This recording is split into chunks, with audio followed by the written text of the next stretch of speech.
88.5 Z-Radio. This is Z-Radio 88.5. Z-Radio 88.5. Siguradong lingaw, siguradong kuyaw. Hoy, tara, magklase na ta! Tara, tara! Sige, sige! Let's go!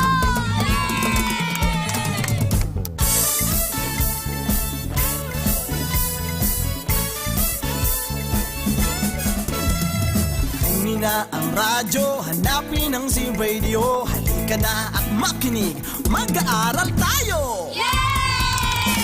Sa Radyo Z-Eskwela, makinig, matuto. Sa Radyo Z-Eskwela, may matutuhan bago. Sa Radyo Z-Eskwela, siguradong masaya.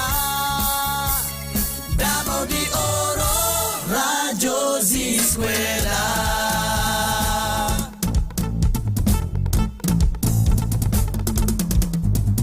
Umulan man umaraw, edukasyo'y susulong. Kaya halika na, mag-aaral tayo!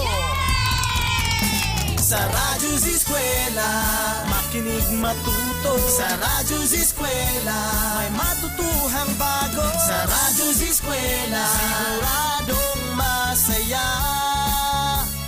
Davao de Oro, Radyo Z-Eskwela. Handog ng DepEd Davao de Oro, Radyo Z-Eskwela, siguradong masaya! Let's go!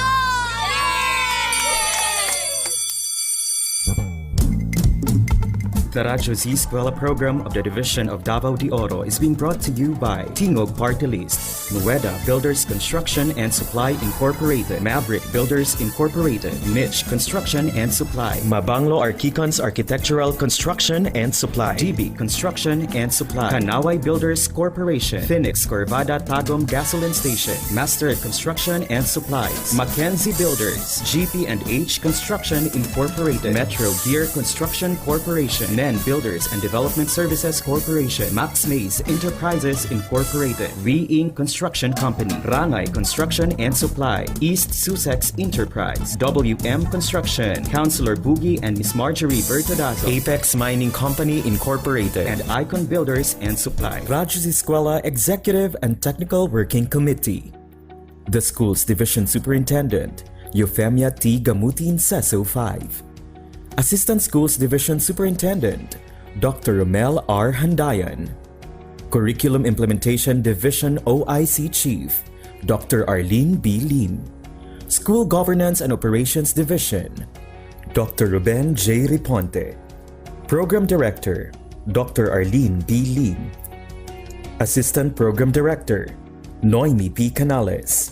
Members, Cecilia Morales, Dr. Hilda A. Opeña, Dr. Eldecris B. Calzadora, Dr. Dexter A. Siquinia, Nohara O. Pinute, Dr. Grace D. Pontillas, Dr. Renato N. Pakpakin, Dr. Andy P. Cabodok, Juanito Lapiceros, Engineer Norberto S. Manlangit, Ryan Villanueva, Jomar M. Dumupoy, Bob Daylan S. Milabat, Medard D. Apit, and Paz Eugenia Villusino. Technical Working Committee, Production and Communications, Lorely E. Quijano, Given G. Hinampas, Judiland T. U, Donna D. T. Bolifer, Mary Rose N. Resma, Riwen C. Manuel, Irene Lea C. Manguhon, and Bessie Aya N. Banyes. Social Media and Packaging Team, Christian Anhara L. Martesio, William R. Lanara, Joan T. Iscoton, Roberto S. Acusar Jr., May B. Istaniol, Richard H. Arellano, Ralph A. Tabanyag, Angelo C. Gutierrez Jr., Jade Karen R. Arais, Eliza May Garsuta, Sedi S. Caballero, and Jane S. Caballero. Sa Radyo Z-Eskwela, siguradong masaya. Right and only here at Z-Radio 88.5, ang istasyong siguradong lingaw, siguradong kuyaw. Hoy, tara, magklase na ta! Tara, tara! Sige, sige! Let's go!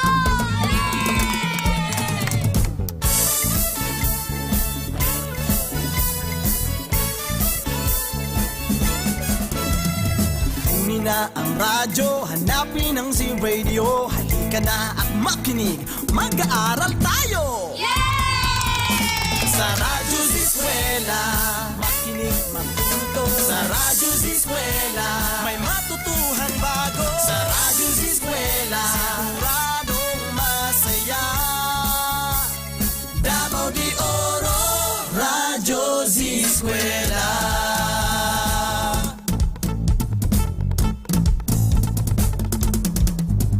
Umulan man umaraw, edukasyo'y susulong. Kaya halika na, mag-aaral tayo! Sa Radyo Z-Eskwela, makinig matuto. Sa Radyo Z-Eskwela, may matutuhang bago. Sa Radyo Z-Eskwela, siguradong masaya. Davao de Oro, Radyo Z-Eskwela. Handog ng DepEd Davao de Oro, Radyo Z-Eskwela, siguradong masaya! Let's go!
Today's reflection.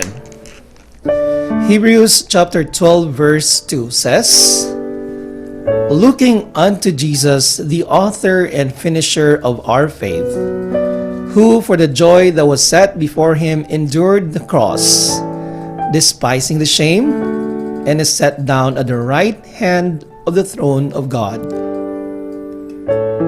We should ever cherish feelings of gratitude to those who have shown us favors in times of need. But these feelings that are so readily called into exercise by the kindness and disinterestedness of our friends should respond to the love and compassion of our benevolent heavenly friend. The friendship expressed by nearest and dearest relatives and friends is so far surpassed by the revelation of Jesus Christ that the former is dumb and expressionless when compared with the latter. It is natural that the heart should entertain sentiments of the warmest affection toward those who have done or suffered something for us. Let me lead you to the scene of the crucifixion and show you the Son of God dying in your stead. Will not the spectacle of the cross of Christ awaken every feeling of gratitude? Will it not sweep away the coldness and indifference which steals the senses to the great sacrifice made in our behalf? Satan, the adversary of souls, is constantly at work with his devices and enchantments, stealing away the senses and deadening the feelings to our highest interests. To all the little matters of life, the affections are given free play. But in eternal interest, the affections are trammeled, bound as by magical cords. There are so many who endure privation and pursue at considerable sacrifice a course which promises advantages in the future. They forgo present comfort for a future inducement as an equivalent. But here, Jesus presents eternal life as the reward of obedience. And if paltry things of earthly gain will be sacrificed for some future good, how much more should ease, pleasure, and present worldly advantages be sacrificed for the incomparable riches and glory of the future immortal life? Let not the sorcery of earthly enchantments steal the affections from God and harden the heart to eternal interest. Look at the things that are unseen. Enshrine Jesus in the heart. Love Him with your whole soul.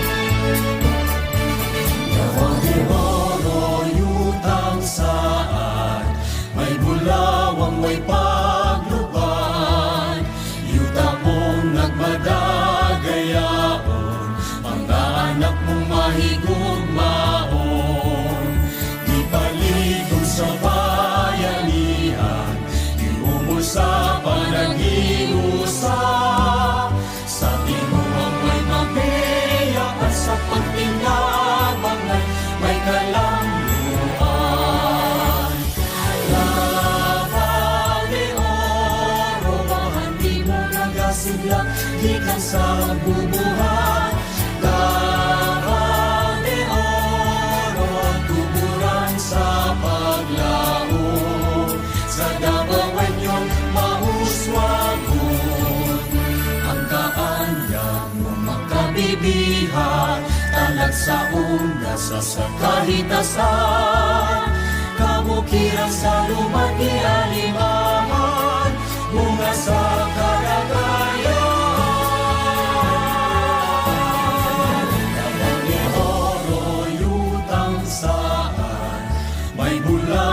May pagluban, yuta mong nagmadagayaon, mga anak mong mahigugmaon. Ipalingon sa bayanihan, iumol sa panaghiusa, sa timuang may mapeya at sa pagpinabangan may kalamluan.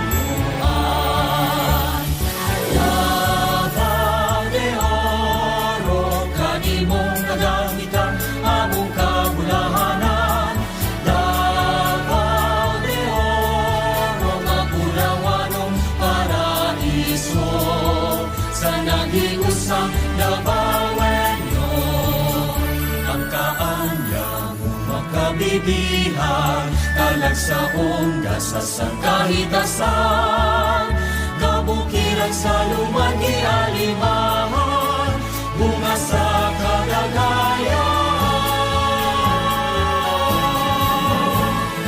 Davao de Oro, kami mong nagagitan, among kabulahanan.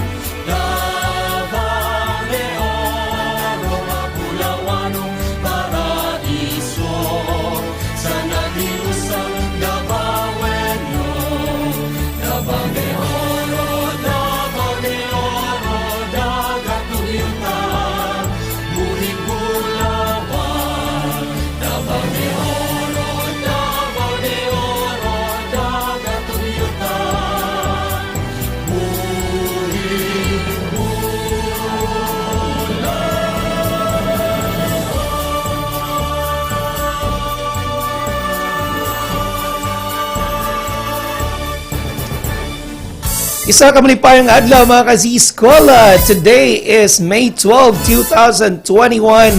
Adlang Merkules mga ka-Z-Eskwela. Ito po si Teacher JL and kasama ko dito si Teacher Donna, ang teacher na Biba. Yes, hello! One beautiful Wednesday morning, Teacher JL. Ug sa tanan natong mga zuking tigpaminaw, ginilang sa Radyo Z-Eskwela, siguradong masaya. How are you today, Teacher Donna? Yes, I'm fine, pero parang nagpapant pa yung sarili ko. Okay. Right. So, Teacher Donna, naka-live tayo ngayon sa Yes. ating tatlong Facebook pages. Yes, mga kaskwela, you can send us your comments, your greetings, and suggestions and questions po sa ating comment section sa ating Facebook Live at Z-Radio 88.5, DepEd tayo Division of Davao de Oro, and Radyo Z-Eskwela DepEd Davao de Oro official Facebook pages. Right. And meron po tayong YouTube channel. That's Radyo Z-Eskwela DDO. That's again, Radyo Z-Eskwela DDO. And also, Teacher JL, kapag hindi sila makapag-Facebook at nakikinig sila sa kanilang mga radyo ngayon, you're just 11 digits away from us. Mga kaskwela, you can text us at 0953-211-3492. Again, that's 0953-211-3492. Let's give it a check, mga ka-Z-Eskwela. Time now, it's 10:19 in the morning. Time check is brought to us by Counselor Boogie and Miss Marjorie Vertidazo and Pahati Construction. And oras na rin, Teacher Donna, to let them know kung anong magiging lessons natin for today. Go ahead, Teacher Donna. Yes, for the first hour, mga kaskwela, makakasama natin ang ating mga teachers for Grade 11 General Biology 2. Our content presenter is Sir Rex Brian Biranalan, Teacher 2 from Pantukan National High School, Senior High School, and along with his creative resource material developer, Ma'am Jennifer C. Baloca, Teacher 2 of Compostela National High School. At pag-uusapan natin for our Grade 11 General Biology 2, Mechanisms of Evolution. Right, and for 11 o'clock lesson, mga ka-Z-Eskwela, we will have Grade 12 Physics to bibigay sa atin ni Sir Paul John P. Infante of Lorenzo S. Armando Senior High School and Lester J. U. Salao of Attorney Orlando S. Rimano National High School.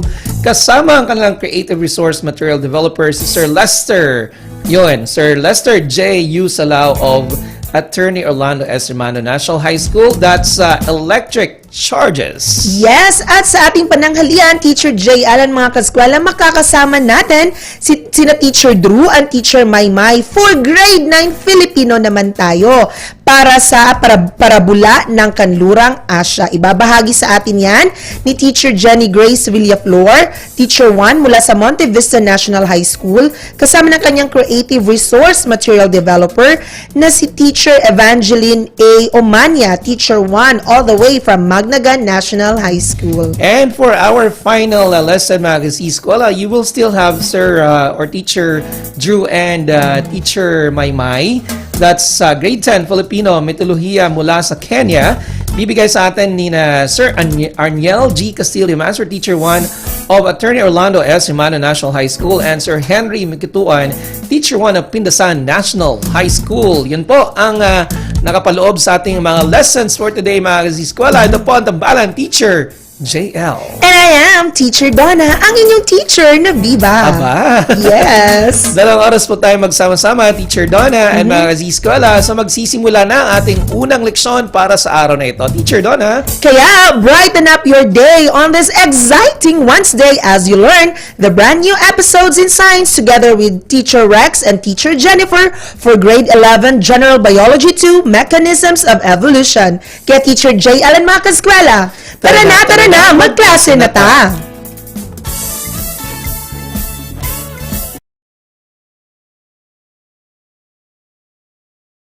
Good morning, Davao de Oro, and good morning, all grades 11 and grade 12 learners and listeners, especially those who are enrolled in science, technology, engineering, and mathematics. Welcome to another episode of our School on Air. This is your teacher Rex, and I will be your radio teacher for General Biology 2. Before we start, I want you to prepare the following. First is your module, and then your pen, and your notebook. Again, your module, your pen, and your notebook. Are we all set? Great! Our topic for this morning is all about mechanism of evolution. Sounds interesting, right? Now for our objective, at the end of this lesson, you are expected to explain the mechanisms that produce change in populations from generation to generation. Examples are artificial selection, natural selection, genetic drift, mutation, and recombination. This is also your most essential learning competency. Alright.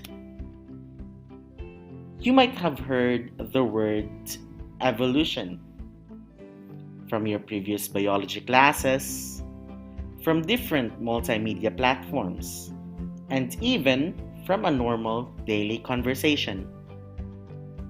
Questions like, is it true that humans evolved from chimpanzees? Are we still evolving? And why haven't we seen actual evolution in modern days? All of this and more will be answered as we move along through this lesson. As you learn about the true meaning of evolution, we will also study the different mechanisms that cause such changes in the population of some organisms. Are you all excited? Are you all ready? Alright, let's start. Have you ever wondered why do people look the same but also look different from each other?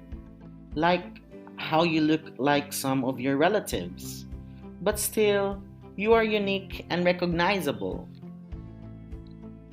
To some extent, even twins may look exactly alike, but still there will be some traits that will make them different from each other, such as the way they talk or the way they walk. No two persons are exactly similar. Hence, no two persons have the same codes of DNA. This is because, as an individual, you carry a unique set of genes. The differences between the genes of each individual and the differences between genes of the different populations is termed as genetic variation.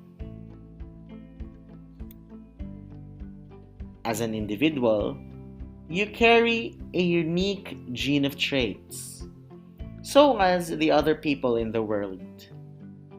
But there are parts of that gene in which you may find similarities with others. For example, you may be unique because you are the only person with tan skin and 3 moles beneath an eye within your community. But you may also be the same with other people in your community because the majority of you have tan skin. The number of times at which the common gene appears in everyone within a population is called gene frequency or allele frequency. In a simpler context, gene frequency refers to how common a specific gene is in a group of species within a specific area. You can even solve gene frequency by dividing the actual occurrence of a specific gene with the total number of populations. It is like solving for the percentage of the population with a specific common gene. Let's look at an example. Consider the very small population of 9 pea plants.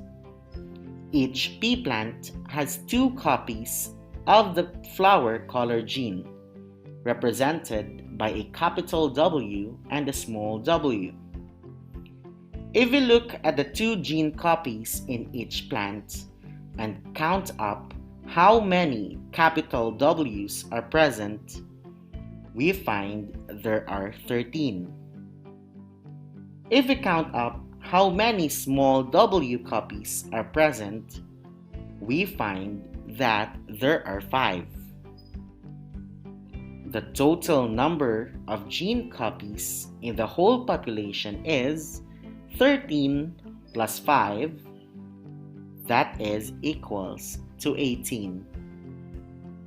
We can divide the number of copies of each allele by the total number of copies to get the allele frequency.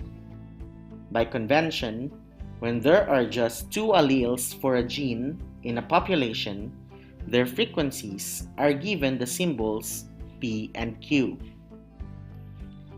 The allele frequency of capital W is 13/18. That is equals to 0.72.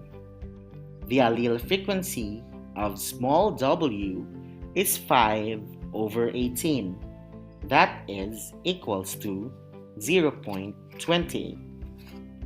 Let us proceed. Any change in the gene frequency of a species or population is evolution. Evolution is a change in the genetic materials of organisms. It is a change manifested in their traits. It is also a change that started deep within the cells of individuals, in their genes, in their DNA, and in their chromosomes. Do you have questions so far? Alright. Now before we proceed, let's have a short break. On the next part, we will be discussing about the different mechanisms of evolution. So don't go away, we will be right back. The Radyo Z-Eskwela program of the Division of Davao de Oro is being brought to you by Nueda Builders Construction and Supply Incorporated, Maverick Builders Incorporated, Mitch Construction and Supply, Archicons Architectural Construction and Supply, DB Construction and Supply, Hanaway Builders Corporation, Phoenix Corvada Tagum Gasoline Station, Master Construction and Supplies, Mackenzie Builders, GP&H Construction Incorporated, Metro Gear Construction Corporation, NEN Builders and Development Services Corporation, Max Mays Enterprises Incorporated, We Inc. Construction Company, Rangay Construction and Supply, East Sussex Enterprise, WM Construction, Councilor Boogie and Miss Marjorie Vertodazo, Icon Builders and Supply, and Apex Mining Company Incorporated.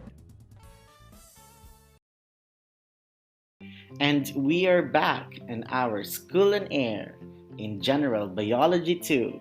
This is still your teacher Rex. Are you all set? Alright, let's proceed. The mechanisms of evolution. What causes a change in gene frequency? Gene and the DNA don't change overnight and don't change with no cause. There are various mechanisms that bring forth changes to the gene frequency. Let us investigate and explain them one by one. First, we have artificial selection or selective breeding. Artificial selection or selective breeding is when humans selectively choose to breed animals and plants with specific traits that they deemed beneficial for different purposes. An example of artificial breeding is the modern corn. 6,000 to 10,000 years ago, Native Americans began to domesticate a grass called teosinte. Over the next 1,000 years, farmers bred the plant into staple crop, into larger cobs and edible kernel. Another example is the artificial selection of dairy cows.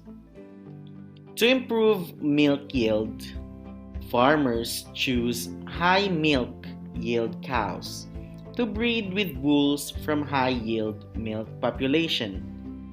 High milk yield offspring will be selected again for breeding. Another mechanism of evolution is what we call the natural selection. Natural selection is the process which is also known as survival of the fittest. Fetus in the grounds of survival means the organism with traits that are most adaptive to its environment. Nature or the environment dictates which among the organism will survive. This organism has a certain variety of traits or characteristics that will be passed on to the next generation. An example is the beetle. Beetles with different color from its environment could easily spotted by birds or big lizards. Hence, mostly beetles who adapted to the environment will survive. Another example of natural selection is giraffe. Giraffes with long necks will easily reach the leaves from the trees and survive, while giraffes with shorter necks will perish.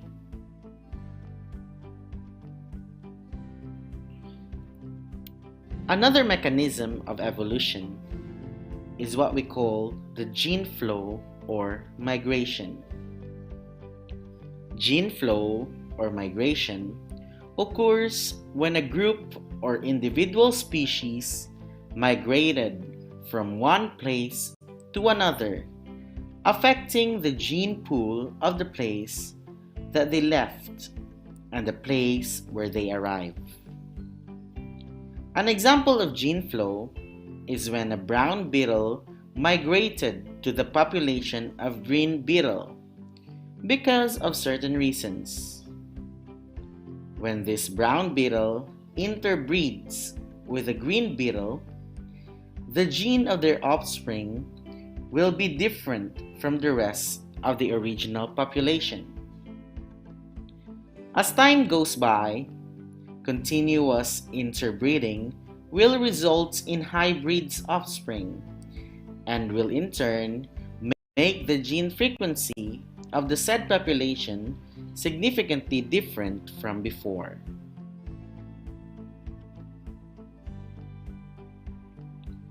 Another evolution mechanism is what we call the genetic drift.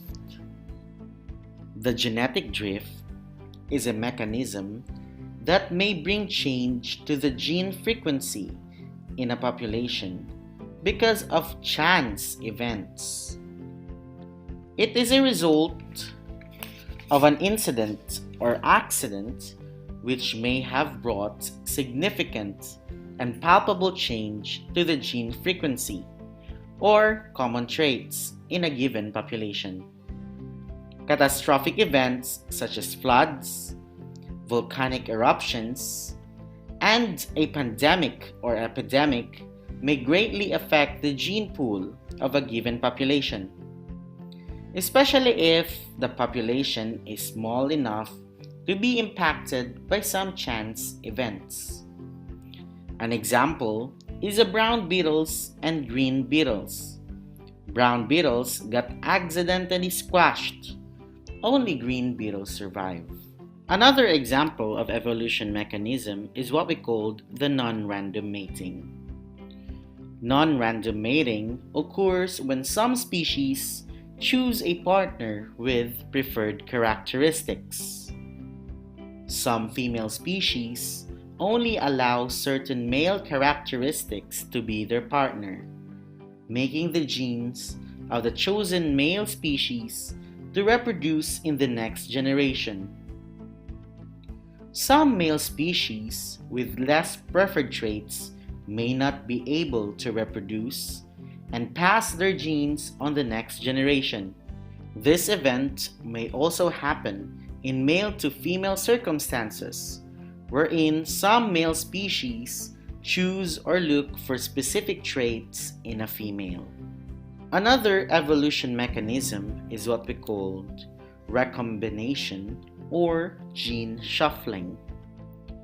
Recombination or gene shuffling is the reason behind gene variation between siblings and twins and makes genetic diversity possible. During meiosis, crossing over happens where homologous chromosomes line up to prepare for cell division. In this instance, chromosomes exchange information and shuffle parts of the DNA, which resulted in a very random variation, yet the same copy of the original gene. Another evolution mechanism is what we call mutation. A mutation occurs when an insertion, deletion, or any change in the codes of the DNA takes place. Changes in the DNA codes may result from internal or external factors. Internal factors happen when the DNA fails to copy or duplicate the DNA correctly. While the cell has many mechanisms to prevent this from happening, there are still times when this occurs and became undetected by the cells. External factors are usually caused by radiation. This is because excessive radiation causes ionization in the cellular level of the body, which may result in the breaking of the DNA. The break in the DNA will cause faulty replication and mutation. Not all mutations are seen and manifested in the physical characteristics of organisms. Some mutations are not even passed on from the parents to the offspring. Somatic mutation is when mutation takes place in the somatic cells or regular cells of the organisms, hence will not be replicated during meiosis.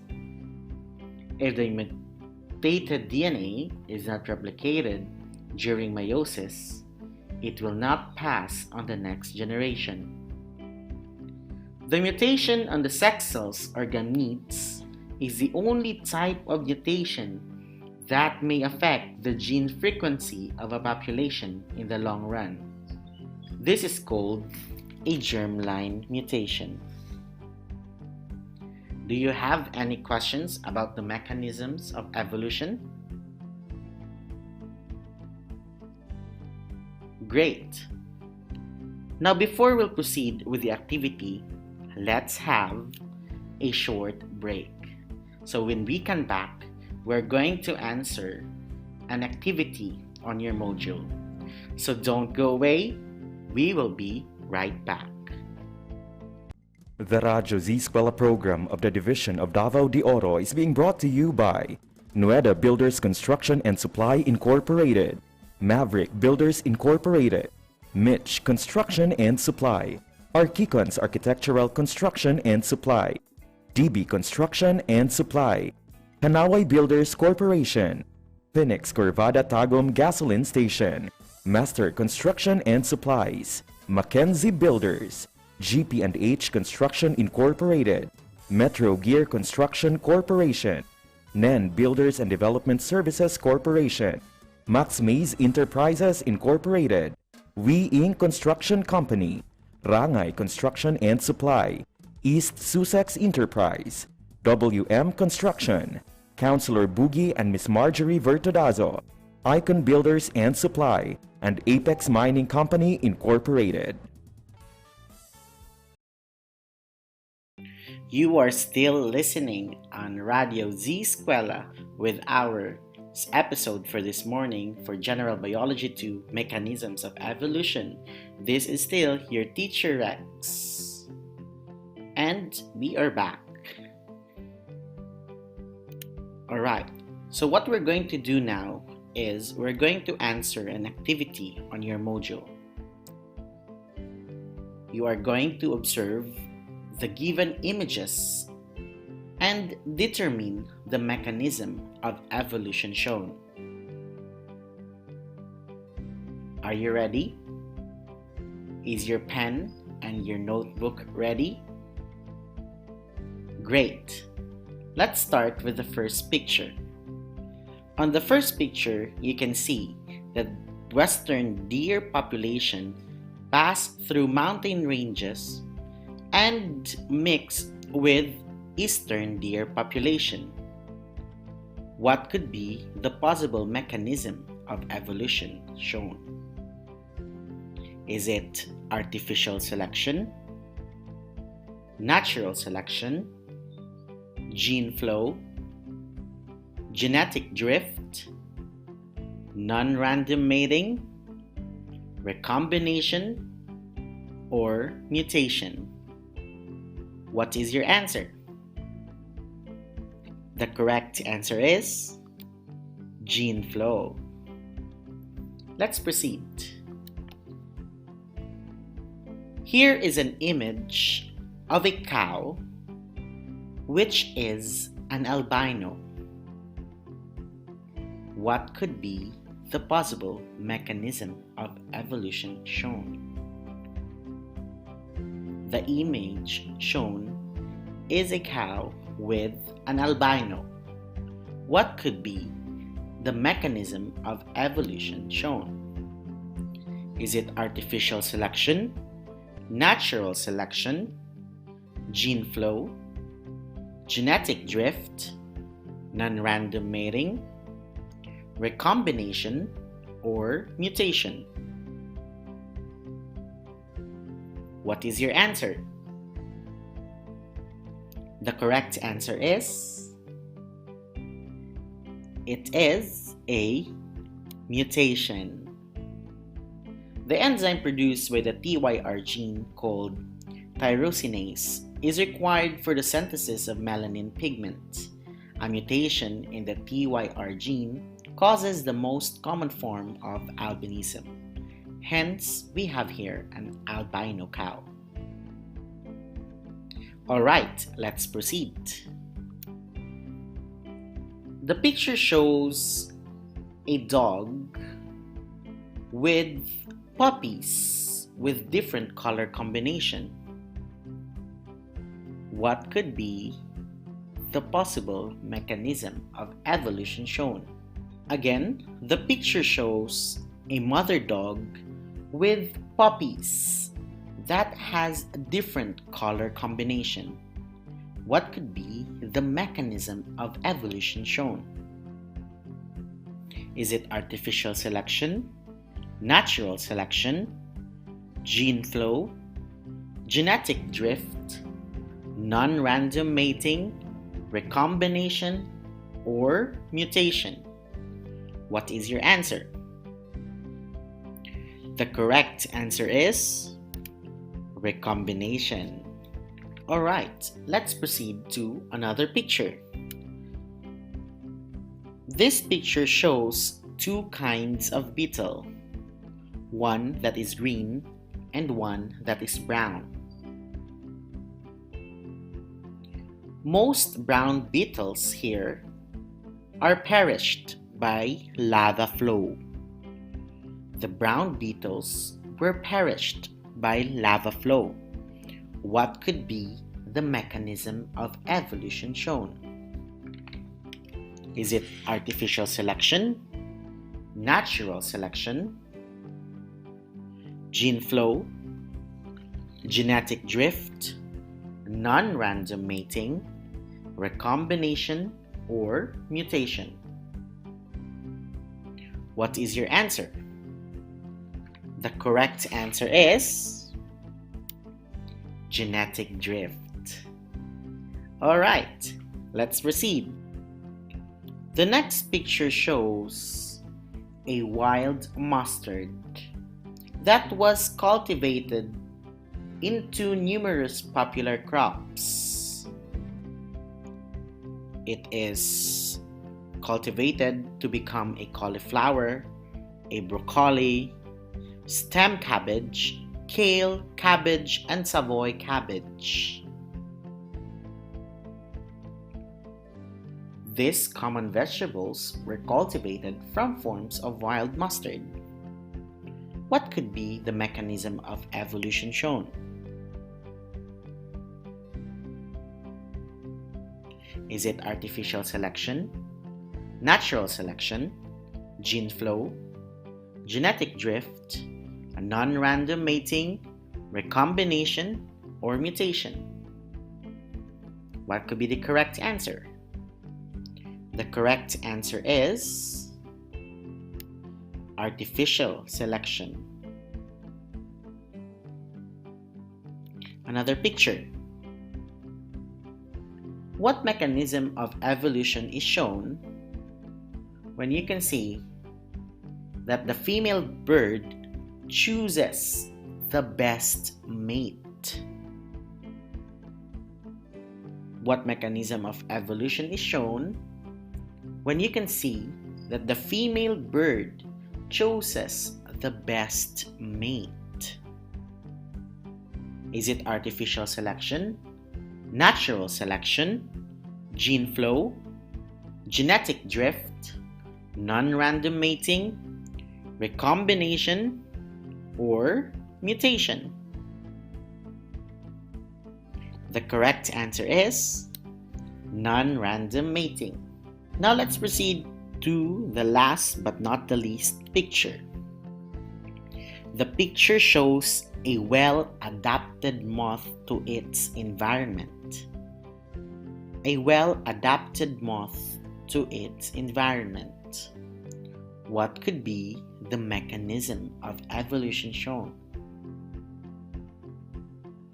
Is it artificial selection, natural selection, gene flow, genetic drift, non-random mating, recombination, or mutation?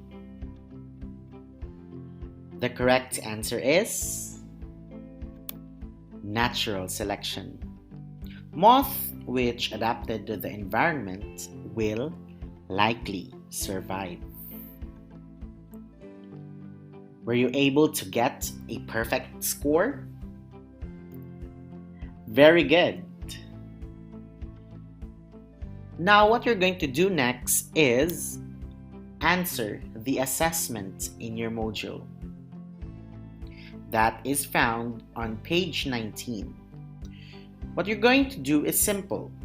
You're just going to evaluate yourself on how well you have enjoyed the amazing world of the mechanisms of evolution. Read the following questions and choose the letter of the correct answer. Remember to write your answer on a separate sheet of paper or in your notebook. Did you get the instructions well? Very good. Were you able to have fun during our discussion? That is great. I hope that you had learned a lot and you were able to grasp the concepts and mechanisms of evolution. And that ends our discussion for this morning. Always remember, ang sayang makinig sa radyo, pag Z-Eskwela ang kasama mo. Hanggang sa muli, goodbye students, and have a great and fruitful day. Radyo Z-Eskwela Executive and Technical Working Committee. The school's Division Superintendent, Euphemia T. Gamutin, CESO 5. Assistant Schools Division Superintendent, Dr. Romel R. Handayan. Curriculum Implementation Division OIC Chief, Dr. Arlene B. Lim.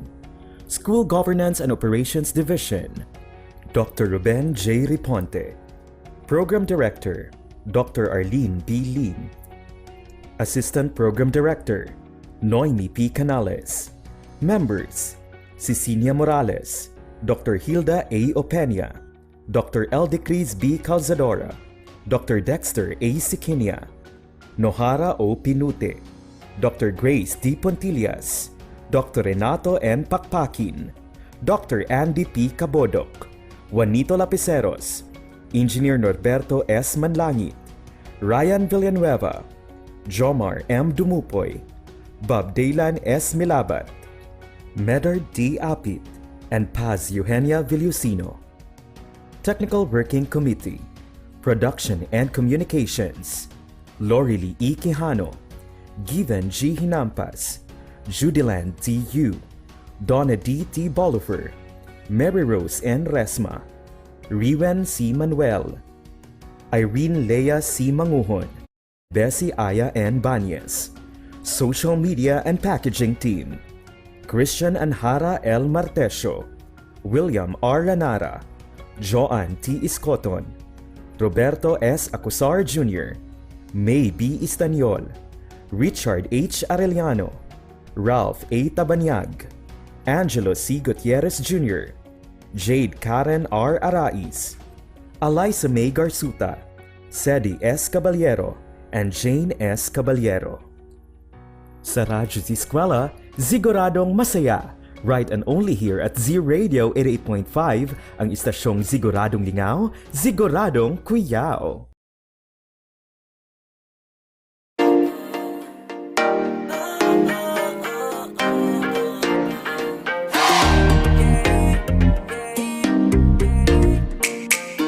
Sugata ang adlaw with a smile. Tune in na sa radio, in alive. Bisan na sa man good, listen to the music and it feels so good. Ay gundang ihangtod, may papuntagan pero lingaw man pod. Sa balay man o trabaho, bisan na sa man ka mo adto. Giving you the best music, diri lang sa Z Radio. Kay ang adlaw siguradong lingaw, dili magpaulahi kay siguradong tuyaw. Para sa Bulawan na probinsya, Z Radio. Sa Bulawan na Pasibya, Z Radio. Kay ang adlaw siguradong lingaw, dili magpaulahi kay siguradong tuyaw. Para sa Bulawan na probinsya, Z Radio. Sa Bulawan na Pasibya, Z Radio. Don't stop. Sa Z Radio, tagaan mong lingaw. Kay giving you the best music and everything, that's what make us proud. So turn your radio up, don't stop. Chillin' while tune in sa radio. All day, all night, diri lang sa Z Radio. Bisan o sa pakapadudong, sa balay man o trabaho. Giving you the best music and everything, diri lang sa Z Radio. Kay ang adlaw siguradong lingaw, dili magpaulahi kay siguradong tuyaw. Para sa Bulawan na probinsya, Z Radio. Sa Bulawan na Pasibya, Z Radio. Kay ang adlaw siguradong lingaw, dili magpaulahi kay siguradong tuyaw. Para sa Bulawan na probinsya, Z Radio. Sa Bulawan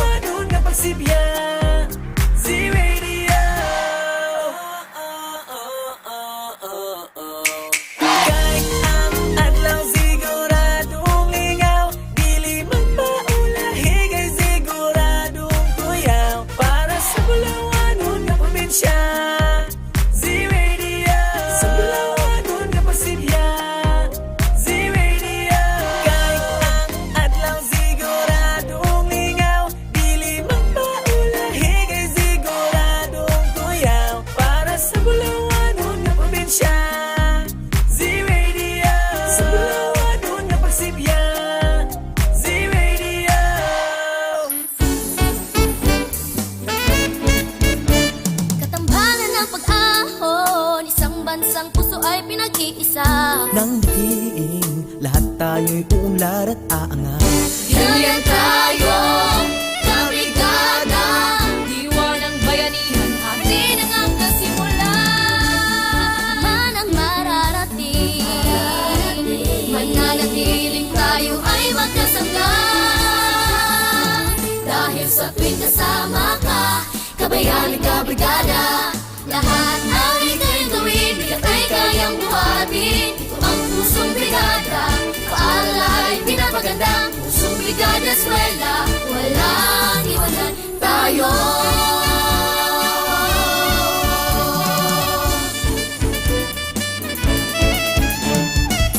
Paano lang tinatawag na tahanan?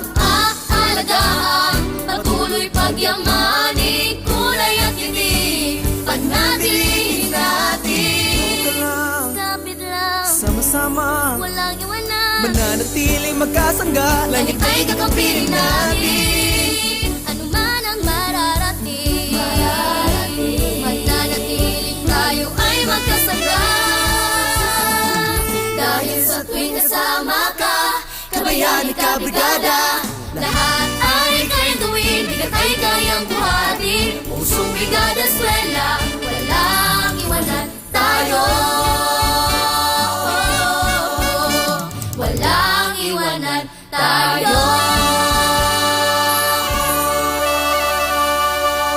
Radyo Z-Eskwela Executive and Technical Working Committee. The school's division superintendent, Euphemia T. Gamutin, Seso 5. Assistant Schools Division Superintendent, Dr. Romel R. Handayan.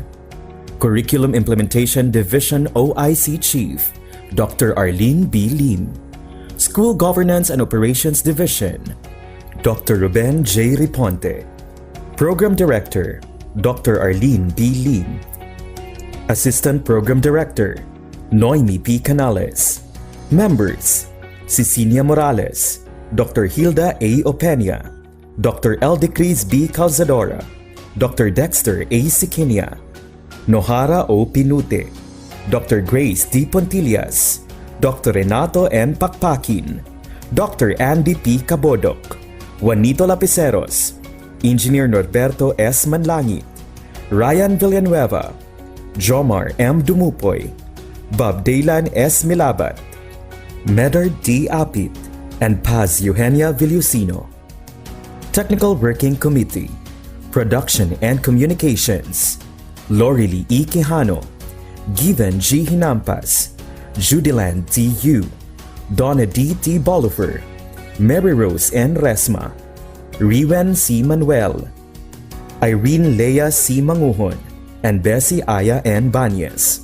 Social Media and Packaging Team, Christian Anhara L. Martesio, William R. Ranara, Joan T. Iscoton, Roberto S. Acusar Jr., May B. Istaniol, Richard H. Arellano, Ralph A. Tabanyag, Angelo C. Gutierrez Jr., Jade Karen R. Arais, Eliza May Garsuta, Sedi S. Caballero, and Jane S. Caballero. Sa Radyo Z-Eskwela, siguradong masaya. Right and only here at Z Radio 88.5, ang istasyong siguradong lingaw, siguradong kuyaw. Nagbabalik po ang Radyo Z-Eskwela, siguradong masaya. Ito po ang tambalan teacher, JL. And I am Teacher Donna, ang inyong teacher na biba. Bibang-biba si Teacher Yes, Donna. of Para nito, course. no? Kasi manlilibre siya. Oras natin mga ka-Z-Eskwela, 11:02 na sa Kabuntagon.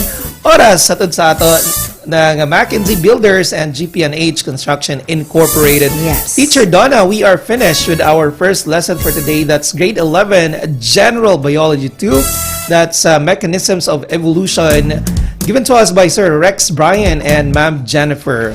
Teacher Donna, right now we have a lot of greetings. Why don't you read them now? Yes, babatiin natin ang ating mga learners, no? All the way from Pantukan National High School, we want to say hello to Kenneth Rickvelt Intong Badles from grade 11, Anju, and to Christy May Sombrio, Jean Pearl Tambiga Gulong, no? Senior High School Department. from Pantukan National High School, to Janine Abukay, to Daphne Generale, and to JC Cesar Malbas. Nagpapabati din sa atin sina Silvette Ann Casinto, ABM 11 Normandy, Pantukan National High School, Senior High School Department. Hello also to Lorraine Angeles B. Inocencio, Trisha May Duwat, Carl Tibas Masayon, and Jonah Garcia. Wow, no? All the way from Pantukan National High School po silang lahat.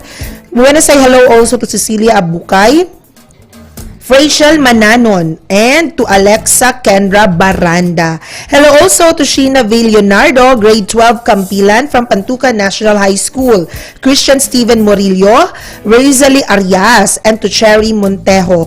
Aba, ang dami ata, parang Pantukan National High School learners lahat ito, Teacher JL.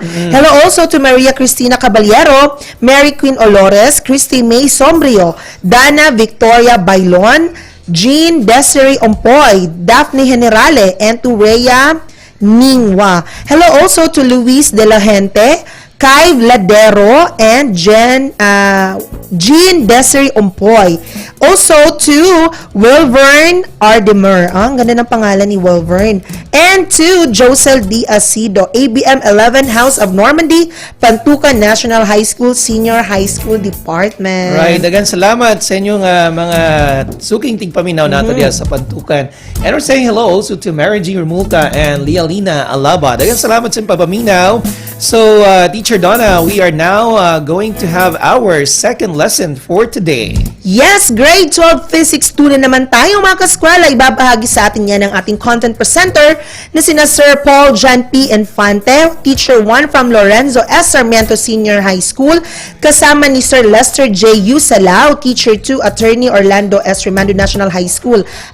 At the same time, siya ang ating creative resource material developer para sa electric charges. Right, kaya mga ka-Z-Eskwela, brighten up your day on this exciting Wednesday as you learn the brand new episodes in Science and Filipino. Kaya Teacher Donna, tara na, magklase na ta!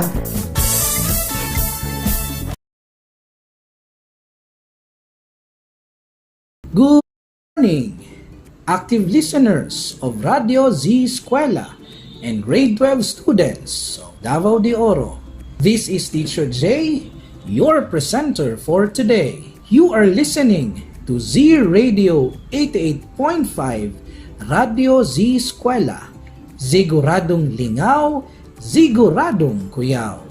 You can also listen and watch this episode via live stream at Z Radio 88.5 and DepEd Tayo Division of Davao de Oro Facebook pages.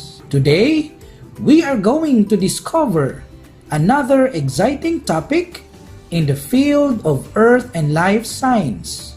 We are going to begin another leap into our journey in science, unfolding new discoveries and scientific concepts. So, what are we waiting for? Let's begin this very exciting session here in Radyo Z-Eskwela. Kindly bring with you your module, your notebook and pen all throughout the discussion so you may take down notes, learnings, and as well as questions for clarifications. I would like to once again remind you of the following concerns in using your module. Number 1, use the module with care. Do not put unnecessary marks on any part of the module. Use a separate sheet of paper in answering the exercises. Number 2, don't forget to answer what I know before moving on to the other activities included in the module. It is a multiple choice activity that aims to check what you already know about the lesson to take. Number 3, read the instruction carefully before doing each task. As for this episode, I will be with you as we accomplish some of the tasks and activities for Quarter 2, Module 2 of the subject Earth and Life Science. Number 4, Observe honesty and integrity in doing the tasks and checking your answers. Number 5. Finish the task at hand before proceeding to the next. Number 6. Return this module to your teacher or facilitator once you are through with it. Before we proceed to our lesson, let's have first our pre-assessment. What I know. In your module on pages 5 to 8, read each question and choose the letter of the correct answer. Number 1. What is produced by the radioactive decay of isotopes in the mantle and crust? A. Radiogenic heat. B. Primordial heat. C. Superheating. Letter D. Heat from the sun. Again, what is produced by the radioactive decay of isotopes in the mantle and crust? A. Radiogenic heat. B. Primordial heat. C. Superheating. Letter D. Heat from the sun. Go! Okay, time's up. The correct answer for question number 1 is letter A. Number 2. This refers to the heat left over from the formation of the earth. A. Radiogenic heat. B. Primordial heat. C. Superheating. And D. Heat from the sun. Again, this refers to the heat left over from the formation of the earth. A. Radiogenic heat. B. Primordial heat. C. Superheating. And D. Heat from the sun. Go! Okay, time's up. The correct answer is letter B. Question number 3. How much is the approximate terawatts in the flow of heat in the Earth's interior to its surface? Letter A, 41 terawatts. B, 43 terawatts. C, 47 terawatts.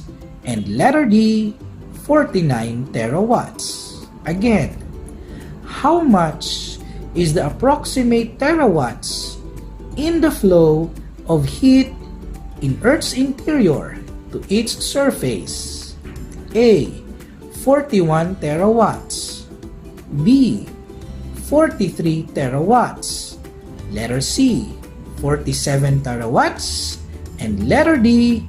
49 terawatts. Go! Okay, time's up.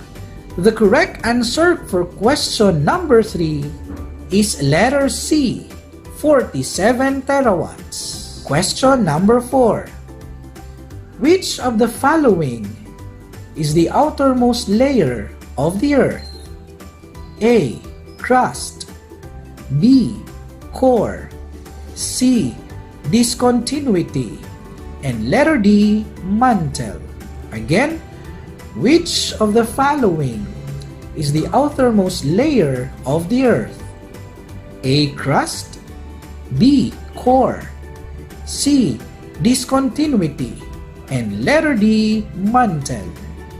Well, this one is pretty simple, right? So the correct answer for question number 4 is letter A.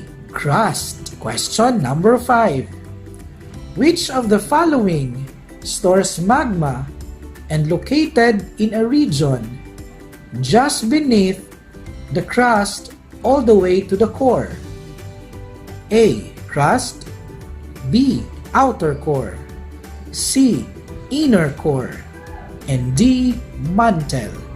Again, which of the following stores magma and located in a region just beneath the crust all the way to the core?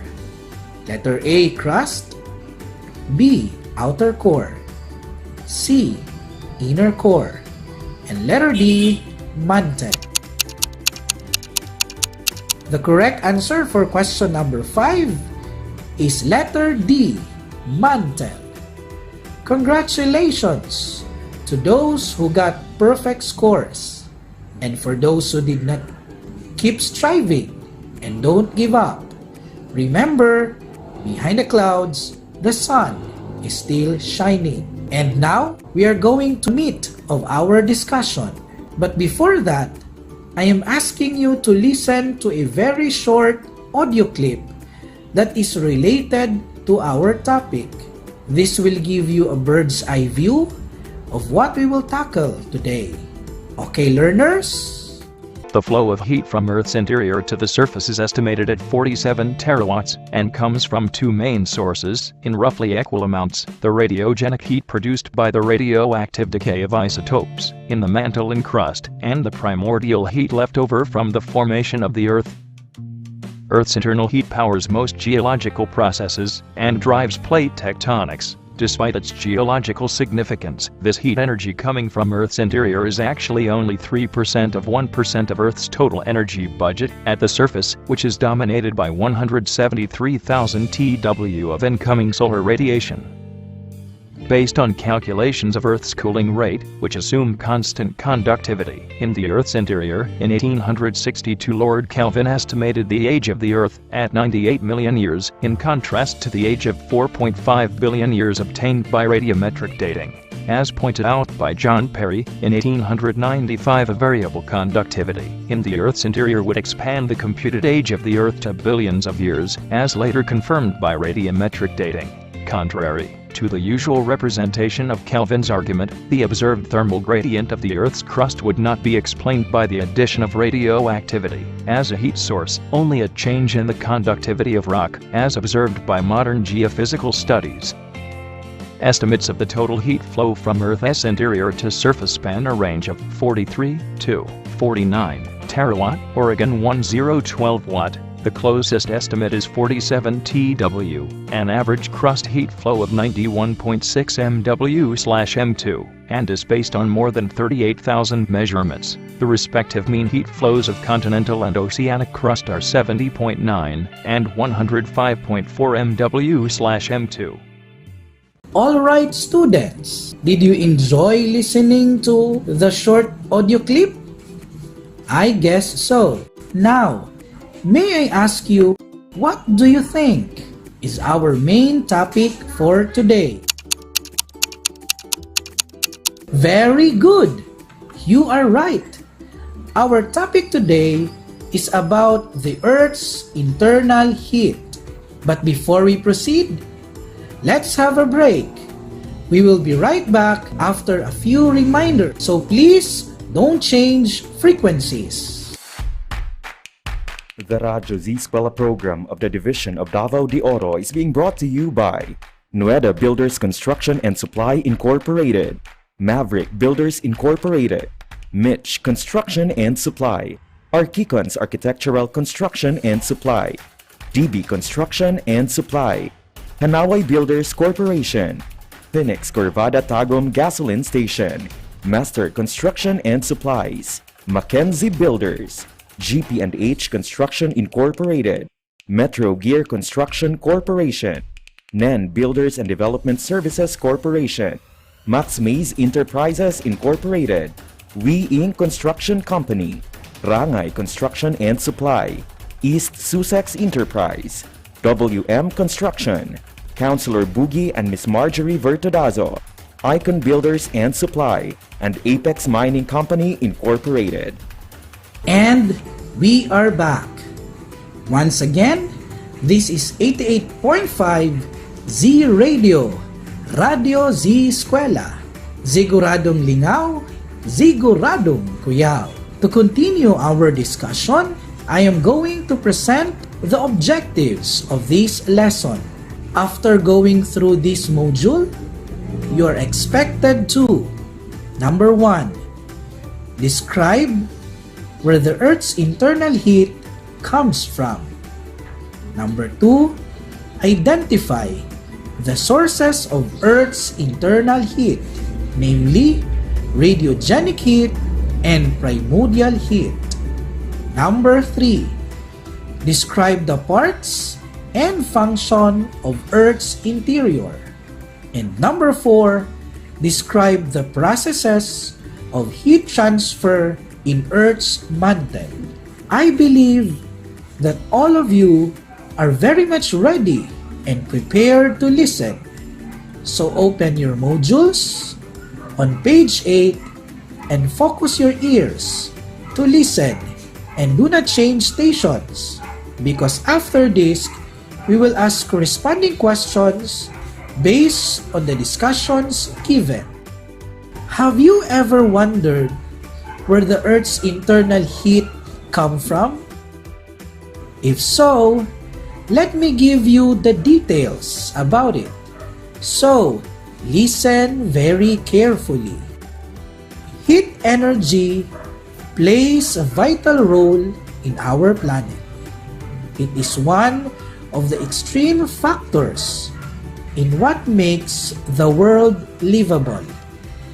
If you think of a volcano, you know Earth must be hot inside. The heat inside of our planet moves continents, builds mountains, and causes earthquakes. But where does all this heat inside the Earth come from? Sources of heat in our planet can be identified as primordial heat and radiogenic heat. During the early formation of the Earth, the internal heat energy that gradually gathered together by means of dispersion in the planet during its few million years of evolution is called primordial heat. The major contribution of this internal heat is the accretional energy, the energy deposited during the early formation of a planet. The core is a storage of primordial heat that originates from times of accretion when kinetic energy of colliding particles was transformed into thermal energy. This heat is constantly lost to the outer silicate layers of the mantle and crust of the Earth through convection and conduction. In addition, the heat of the core takes tens of thousands of years to reach the surface of the Earth. Today, the surface of the Earth is made of a cold, rigid rock since 4.5 billion years ago. The Earth's surface cools from the outside, but the core is still made of extremely hot material. Learners, are you still there? I believe that you are listening all along. So let us continue with the other kind of heat. The thermal heat energy released as a result of spontaneous nuclear disintegration is called radiogenic heat. It involves the disintegration of natural radioactive elements inside the Earth, like uranium, thorium, and potassium. Uranium is a special kind of element because when it decays, heat or radiogenic is produced. Estimated at 47 terawatts, the flow of heat from the Earth's interior to the surface, and it comes from two main sources in equal amounts. The radiogenic heat produced by the radioactive decay of isotopes in the mantle and crust, and the primordial heat left over from the formation of the Earth. Radioactive elements exists everywhere on the Earth in a fairly significant concentration. Without the process of radioactive decay, there would be fewer volcanoes and earthquakes and less formation of Earth's vast amount of mountain ranges. Let us now discuss heat and heat transfer. Both sources of heat, whether primordial or radiogenic, undergo heat transfer, and it plays an important role to the continuous changes and development of our planet. In connection, another part of this module describes the heat transfer in the Earth. Three processes can transfer heat: conduction, convection, and radiation. Conduction governs the thermal conditions in almost entire solid portions of the Earth and plays a very important role in the lithosphere. Its processes happen in the Earth's surface. Conduction is one of the three main ways that heat energy moves from place to place. Technically, it can be defined as the process by which heat energy is transmitted through collisions between neighboring atoms or molecules. Heat from the Earth's core and radiation from the Sun is transferred to the surface of the Earth by conduction. Contact of the atmosphere with these warm surfaces transfers thermal energy, which then heats up the rest of the air through convection. Convection, it involves transfer of heat by the movement of mass, which is a more efficient means of heat transport in the Earth compared to pure conduction. Convection dominates the thermal conditions in the zones where large quantities of fluids or molten rocks exists, and thus governs the heat transport in the fluid outer core and the mantle. In geological timescale, the mantle behaves as a viscous fluid due to the existence of high temperatures. In convection current, the mantle of the Earth moves slowly because of transfer of heat from the interior of the Earth up to the surface. This results to the movement of tectonic plates. Hot materials are added at the edges of a plate and then it cools. At those edges, it becomes dense by its exposure from the heat and sinks into the earth at an ocean trench. This starts the formation of volcanoes. Radiation, it is the least important mode of heat transport in the earth. The process of heat exchange between the sun and the earth through radiation controls the temperatures at the earth's surface. Inside the earth, radiation is significantly only in the hottest parts of the core and the lower mantle. When the land and water become warm in summer, they emit long wavelength infrared radiation that is readily absorbed by the atmosphere. This continues during nighttime too. Convection in the air then spreads out the thermal energy throughout the atmosphere. With all of these different forms of heat transfer, what happens inside the Earth's mantle? The figure shows a convection cell. Warm material rises up to the surface of the Earth and cool material sinks. These cooled materials will eventually turn to land formation. In mantle convection, the heat source is the core, The core of the Earth is very hot. It is nearly as hot as the surface of the Sun, about 6,000 degrees Celsius. Convection current is relevant to the movement of tectonic plate because the heat builds up pressure underneath the crust. As they become unstable, they push against each other and rise upwards, or one goes under the other.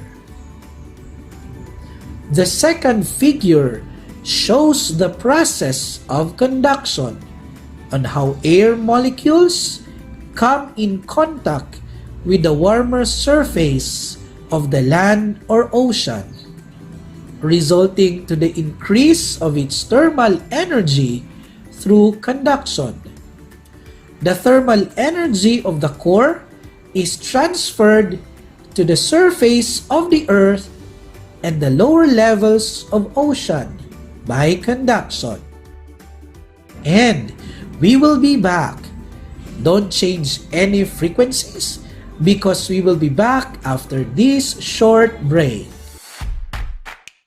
The Radyo Z-Eskwela program of the Division of Davao de Oro is being brought to you by Nueda Builders Construction and Supply Incorporated, Maverick Builders Incorporated, Mitch Construction and Supply, Archicons Architectural Construction and Supply, DB Construction and Supply, Hanaway Builders Corporation, Phoenix Corvada Tagum Gasoline Station, Master Construction and Supplies, Mackenzie Builders, GP&H Construction Incorporated, Metro Gear Construction Corporation, NEN Builders and Development Services Corporation, Max Mays Enterprises Incorporated, We Inc. Construction Company, Rangay Construction and Supply, East Sussex Enterprise, WM Construction, Councilor Boogie and Miss Marjorie Vertodazo, Icon Builders and Supply, and Apex Mining Company Incorporated.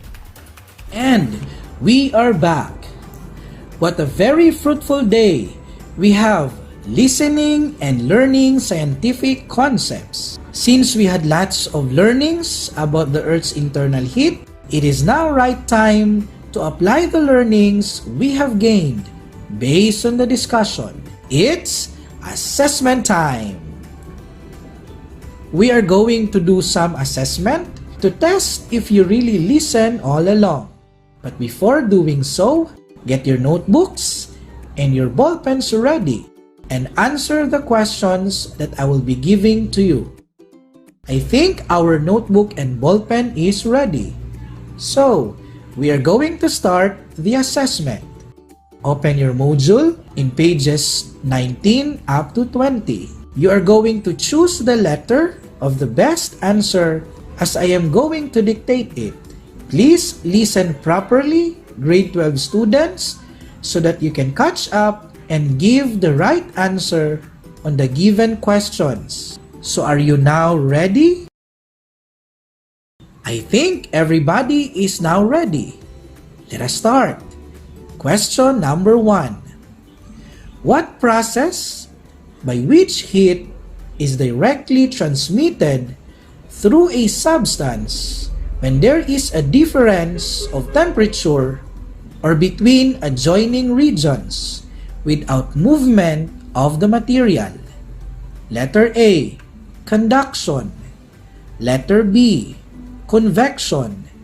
Letter C, insolation. And letter D, radiation. Again, what process by which heat is directly transmitted through a substance when there is a difference of temperature or between adjoining regions without movement of the material? Letter A, conduction. Letter B, convection. Letter C, insolation. And letter D, radiation. Go! Time's up.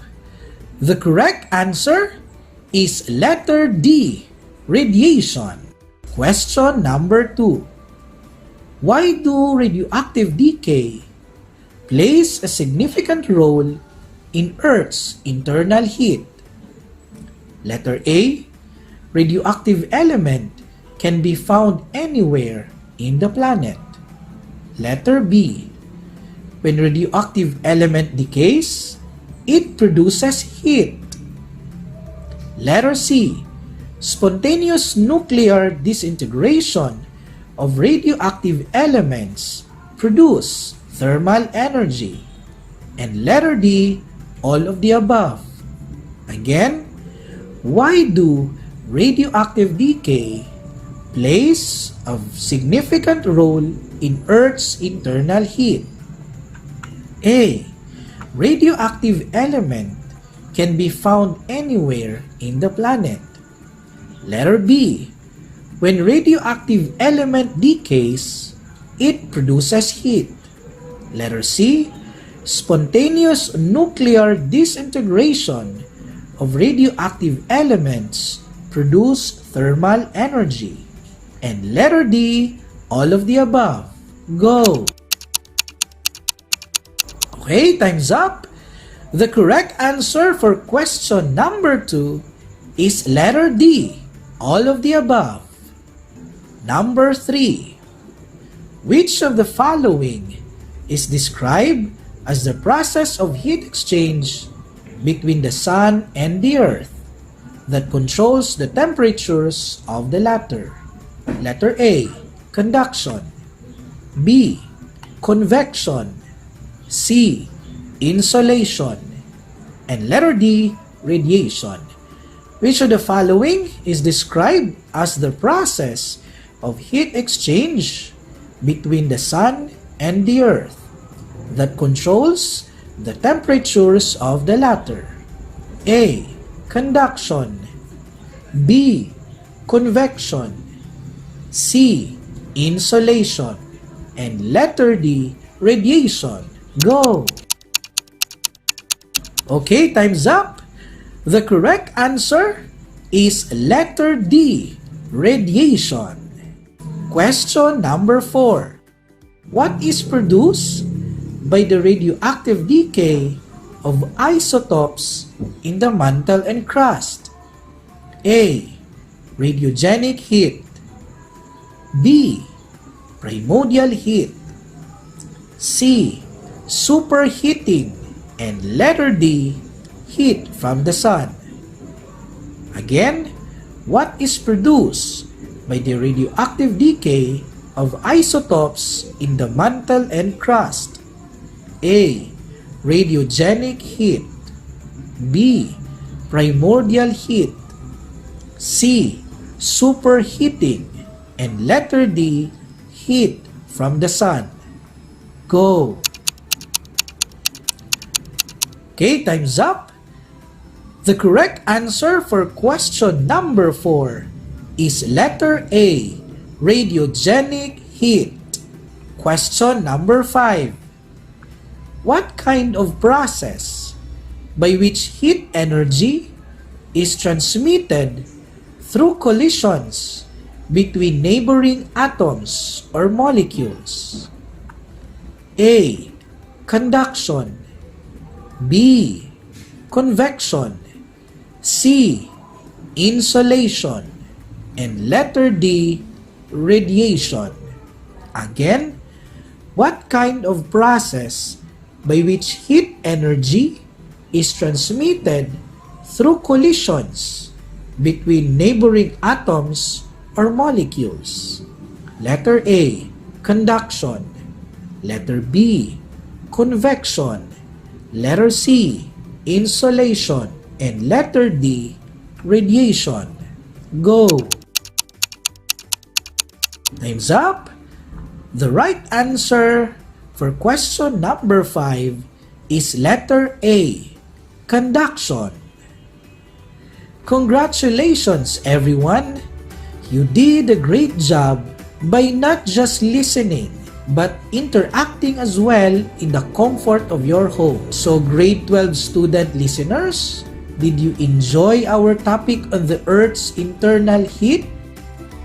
Do you find it interesting to share it with others? what you learned from today's learning? If so, keep learning and keep discovering.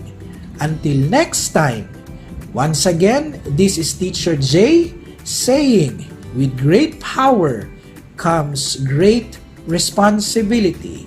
Have a great day and God bless us all.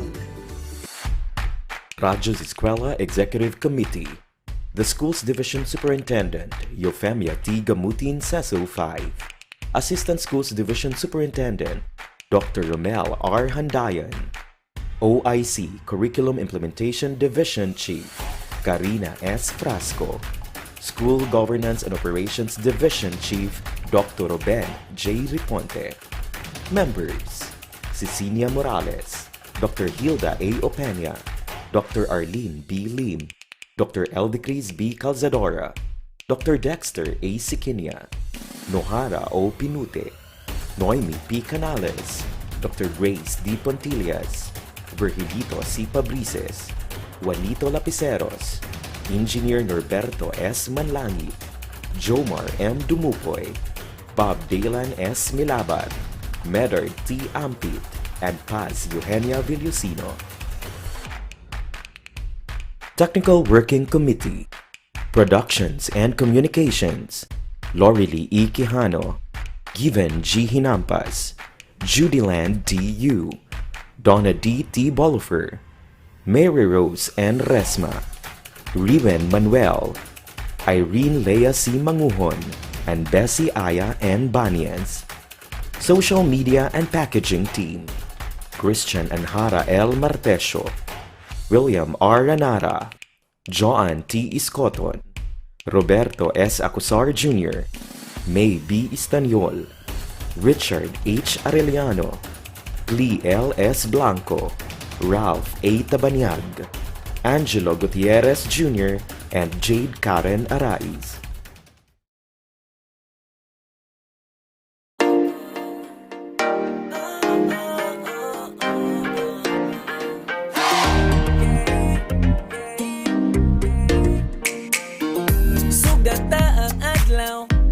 Smile, tune in sa radio, in alive. Bisan na saman good, listen to the music and it feels so good. Ay gundang ihangtot, mapapuntagan pero lingaw man pod. Sa balay man o trabaho, bisan na saman ka mo adto. Giving you the best music, diri lang sa Z-Radio. Kahit ang adlaw siguradong lingaw, dili magpaulahi kay siguradong tuyaw. Para sa bulawanon na probinsya, Z-Radio. Sa bulawanon na pasilya, Z-Radio. Kahit ang adlaw siguradong lingaw, dili magpaulahi kay siguradong tuyaw. Para sa bulawanon na probinsya, Z-Radio. Sa bulawanon na pagsibya, Z-Radio. Don't stop. Sa Z-Radio, tagaan mong lingaw. Kay giving you the best music and everything, that's what make us proud. So turn your radio up, don't stop. Chillin' while tune in sa radio. All day, all night, diri lang sa Z-Radio. Bisan o ka sa pakapadulong, sa balay man o trabaho. Giving you the best music and everything, diri lang sa Z-Radio. Kahit ang adlaw siguradong lingaw, dili magpaulahi kay siguradong tuyaw. Para sa bulawanon na probinsya, Z-Radio. Sa bulawanon na pasilya, Z-Radio. Kahit ang adlaw siguradong lingaw, dili magpaulahi kay siguradong tuyaw. Para sa bulawanon na probinsya, Z-Radio.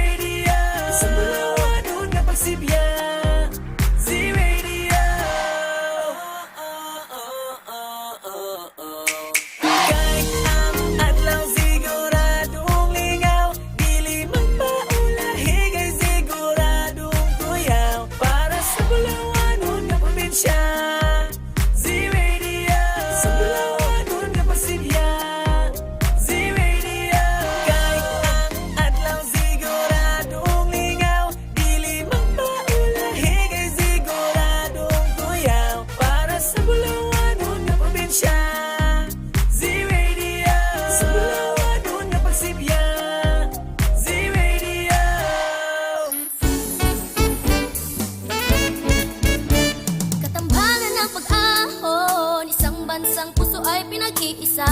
Nang bigtiin, lahat tayo'y uunlad at aangat. Hilyan tayo, kabrigada, diwa ng bayanihan, atin ang kasimula.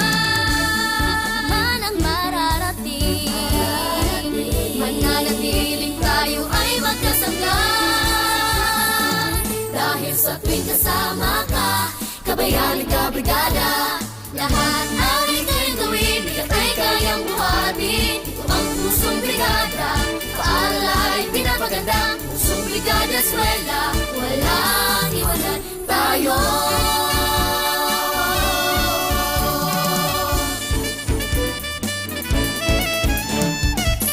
Paaralan, tinatawag na tahanan. Aalagaan, patuloy pagyamanin, kulay at tinig, panatilihin natin. Kapit lang, Sama-sama, walang iwanan, mananatiling magkasangga. langit ay kakampirin natin. Ano man ang mararating, mananatiling tayo ay magkasangga. Dahil sa tuwing kasama ka, kabayan at kabrigada, lahat ay kayang gawin, bigat ay kayang buhatin. Pusong brigada eskwela, walang iwanan tayo. Walang iwanan tayo. Laging handa.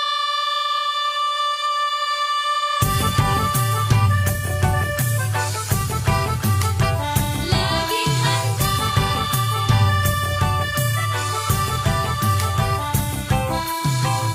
Bahat at tuyot, sunog, lindol, bagyo, mga kalamidad na likas sa ating mundo. Napapahamak ang buhay at kabuhayan, kaya naman kailangan ng paghandaan. Maging handa, maging alerto, tungkulin to ng bawat mamamayan. Kaya tara na, kilos na, lika na, tumulong tayo. Gawin na po ang karapat dapat na maging laging handa. Tara na, kilos na, lika na, tumulong tayo. Gawin na po ang karapat dapat na maging laging handa.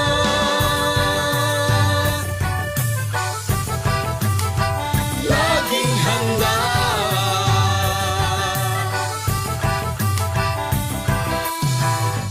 Kalamidad ay maaasahang darating. Tungkulin to ng bawat mamamayan. Kaya Tara na, kilos na, lika na, tumulong tayo. Gawin na po ang karapat dapat na maging laging handa. Tara na, kilos na, lika na, tumulong tayo. Gawin na po ang karapat dapat na maging laging handa.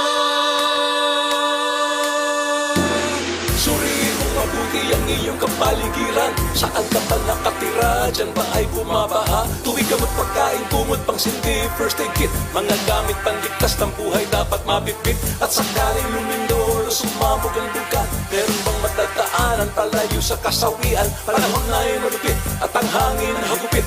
Mabuti na lang na tayo ay laging nakahanda. Tara na, kilos na, lika na, tumulong tayo. Gawin na po ang karapat dapat na maging laging handa. Tara na, kilos na, lika na, tumulong tayo. Gawin na po ang karapat dapat na maging laging handa.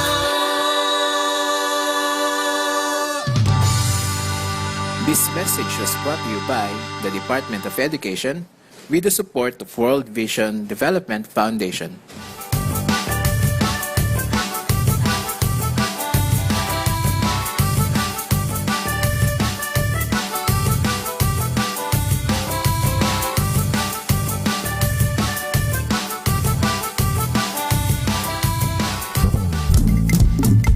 The Radyo Z-Eskwela program of the Division of Davao de Oro is being brought to you by Tingog Party List, Nueda Builders Construction and Supply Incorporated, Maverick Builders Incorporated, Mitch Construction and Supply, Mabanglo Archicons Architectural Construction and Supply, GB Construction and Supply, Kanaway Builders Corporation, Phoenix Corvada Tagum Gasoline Station, Master Construction and Supplies, Mackenzie Builders, GP&H Construction Incorporated, Metro Gear Construction Corporation, NEN Builders and Development Services Corporation, Max Mays Enterprises Incorporated, V-Ing Construction Company, Rangay Construction and Supply, East Sussex Enterprise, WM Construction, Councilor Boogie and Miss Marjorie Bertodazo, Apex Mining Company Incorporated, and Icon Builders and Supply. Hoy, tara, magklase na ta! Tara, tara! Sige, sige! Let's go!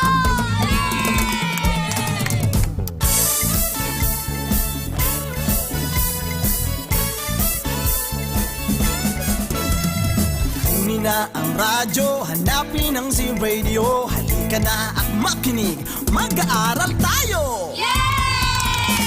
Sa Radyo Z-Eskwela, makinig, matuto. Sa Radyo Z-Eskwela, may matutuhan bago. Sa Radyo Z-Eskwela, siguradong masaya.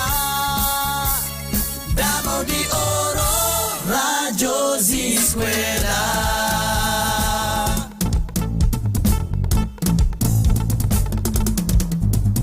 Umulan man umaraw, edukasyo'y susulong. Kaya halika na, mag-aaral tayo! Sa Radyo Z-Eskwela, makinig matuto. Sa Radyo Z-Eskwela, may matutuhang bago. Sa Radyo Z-Eskwela, siguradong masaya. Davao de Oro, Radyo Z-Eskwela. Handog ng DepEd Davao de Oro, Radyo Z-Eskwela, siguradong masaya! Let's go! Nakatutok pa rin po kayo dito sa Radyo Z-Eskwela, siguradong masaya. Ito po si Teacher JL. And I am Teacher Donna. We are finished with our second lesson presentation today, mga Z-Eskwela. That's Electric Charges, Grade 12 Physics 2. Binigay sa atin ni Sir Paul John Infante and Sir Lester J. U. Salao ng Attorney Orlando S. Romano National High School. Before we say goodbye to them, Teacher Donna, we do have some greetings left. Go ahead. Yes, babatiin natin ang ating mga listeners from Pantukan National High School Senior High School Department. Hello to Marjorie Ampo. Thank you very much for listening. To Abby Detros, Jay Mabel, and Leona Piayo Hilamons. Daghang salamat sa pagpaminaw, learners. Right, and we're saying hello also, nakita ko kanina bago nag-off yung monitor natin. Sir Rene Obeja, ayan.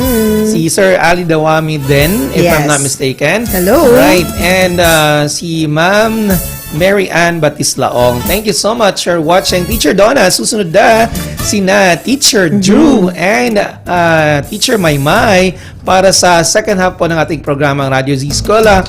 And we're going to have grade 9 Filipino and grade 10 Filipino, Yes. Teacher Donna. So, kailan tayo nila mapapanood uli? Yes, magkita-kita tayo, Teacher JL, sa Friday. Or kung, Friday. Oo, sa Friday. From 10 to 12 noon pa rin po kami ni Teacher JL. So, antabayanan niyo po kami. But we still are going to have our lesson presentations for tomorrow, if I'm not mistaken, Yes. Teacher Donna. Right, so ganun pa rin po from 10 a.m. to 2 p.m. Mga ka-Z-Eskwela. So, atong oras, 11:53 already dito sa ating programang Radyo Z-Eskwela. So, we don't have much time left. Sa ngalan po ng bumubuo ng Radyo Z-Eskwela, ito po si Teacher JL. And I am Teacher Donna, ang inyong teacher na biba. Dahil salamat sa uminaw sa sulod sa duha ka oras. Musod na si Teacher Drew and Teacher Maymay. Dan salamat og dalaygon ang Dios.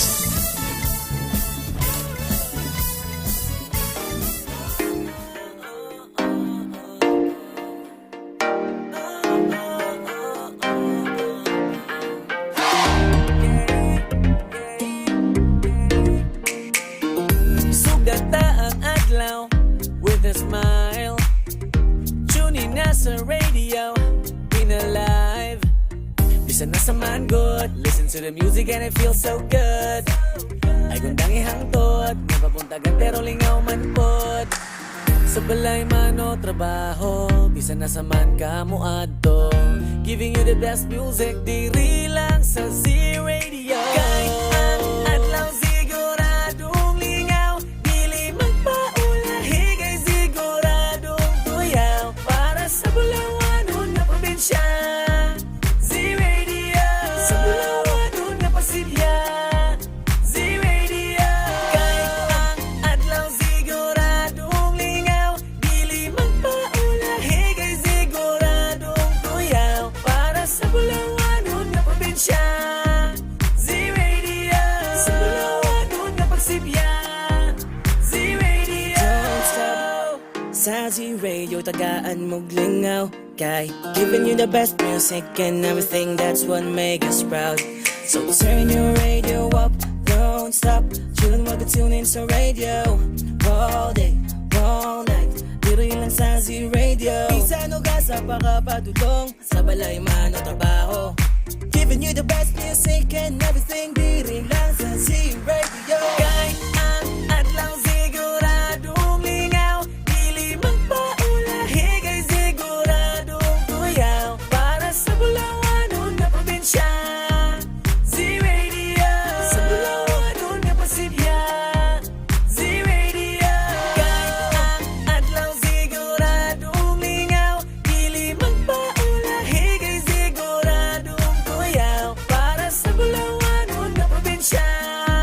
Z-Radio, sa Bulawanon na pagsibya. Z-Radio,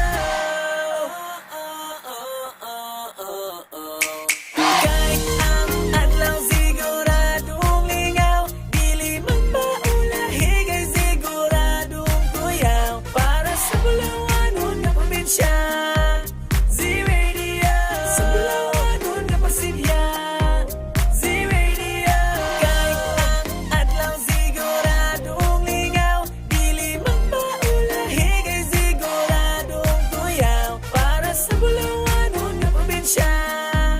Z-Radio, sa Bulawanon na pagsibya. Z-Radio, Laging handa.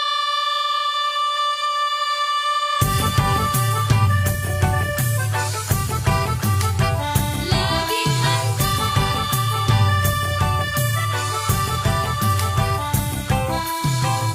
baha, tagtuyot, sunog, lindol, bagyo, mga kalamidad na likas sa ating mundo, napapahamak ang buhay at kabuhayan, kaya naman kailangan ng paghandaan. Maging handa, maging alerto, tungkulin to ng bawat mamamayan. Kaya tara na, kilos na, lika na, tumulong tayo, gawin na po ang karapat-dapat, na maging laging handa. Tara na, kilos na, lika na, tumulong tayo, gawin na po ang karapat-dapat, na maging laging handa.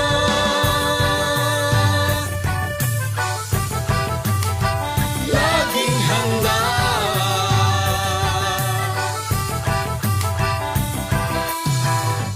Kalamidad ay maaasahang darating, Sa di inaasahang oras, kaya naman hindi na dapat hintayin.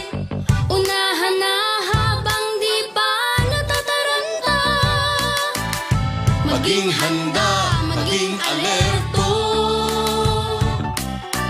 tungkulin to ng bawat mamamayan. Kaya tara na, kilos na, lika na, tumulong tayo, gawin na po ang karapat-dapat, na maging laging handa. Tara na, kilos na, lika na, tumulong tayo, gawin na po ang karapat-dapat, na maging laging handa. Suriin mo mabuti ang iyong kapaligiran. Saan ka ba nakatira? Diyan ba ay bumabaha? Tuwing gamot pagkain, kumot pang sindi, first aid kit, mga gamit panligtas ng buhay dapat mabitbit. At sakaling lumindol o sumabog ang bulkan, meron bang matagdaanan palayo sa kasawian? Panahon na ay malupit at ang hangin hagupit. Mabuti na lang na tayo ay laging nakahanda. Tara na, kilos na, lika na, tumulong tayo. Gawin na po ang karapat-dapat na maging laging handa. Tara na, kilos na, lika na, tumulong tayo. Gawin na po ang karapat-dapat na maging laging handa.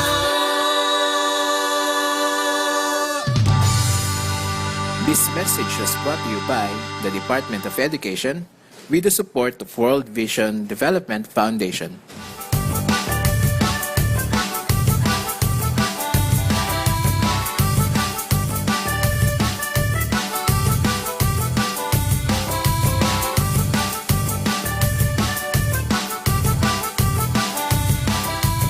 Z Radio 88.5.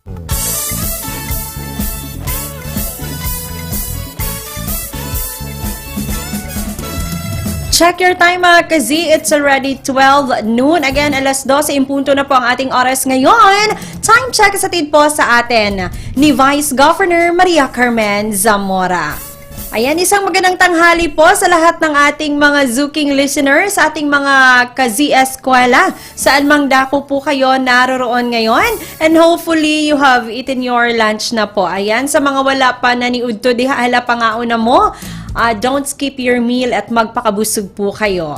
And sa continuation po ng ating programa, it's Wednesday episode, kami po ang inyong makakasama. This is Teacher May Resma po. And I'm Teacher Drew Manuel. Samahan niyo po kami hanggang alas 2 ng hapong ito para po sa ating programang Radyo Z-Eskwela. Siguradong masaya. Ayan, hello Sir Drew. Hello Teacher May. Udto kanimo. Maayong udto Teacher May. And maayong udto usab sa tanan natong mga Z-Eskwela across the province of Davao de Oro. Uban usab ang ato ang mga parents, guardians, and of course fellow teachers na nagpaniudto karon or napay mga ipang sikay-sikay ng mga trabahoon, most especially sa mga naka-skeletal workforce sa mga kaubanan nato. Maayong udto pag-usap. Yes.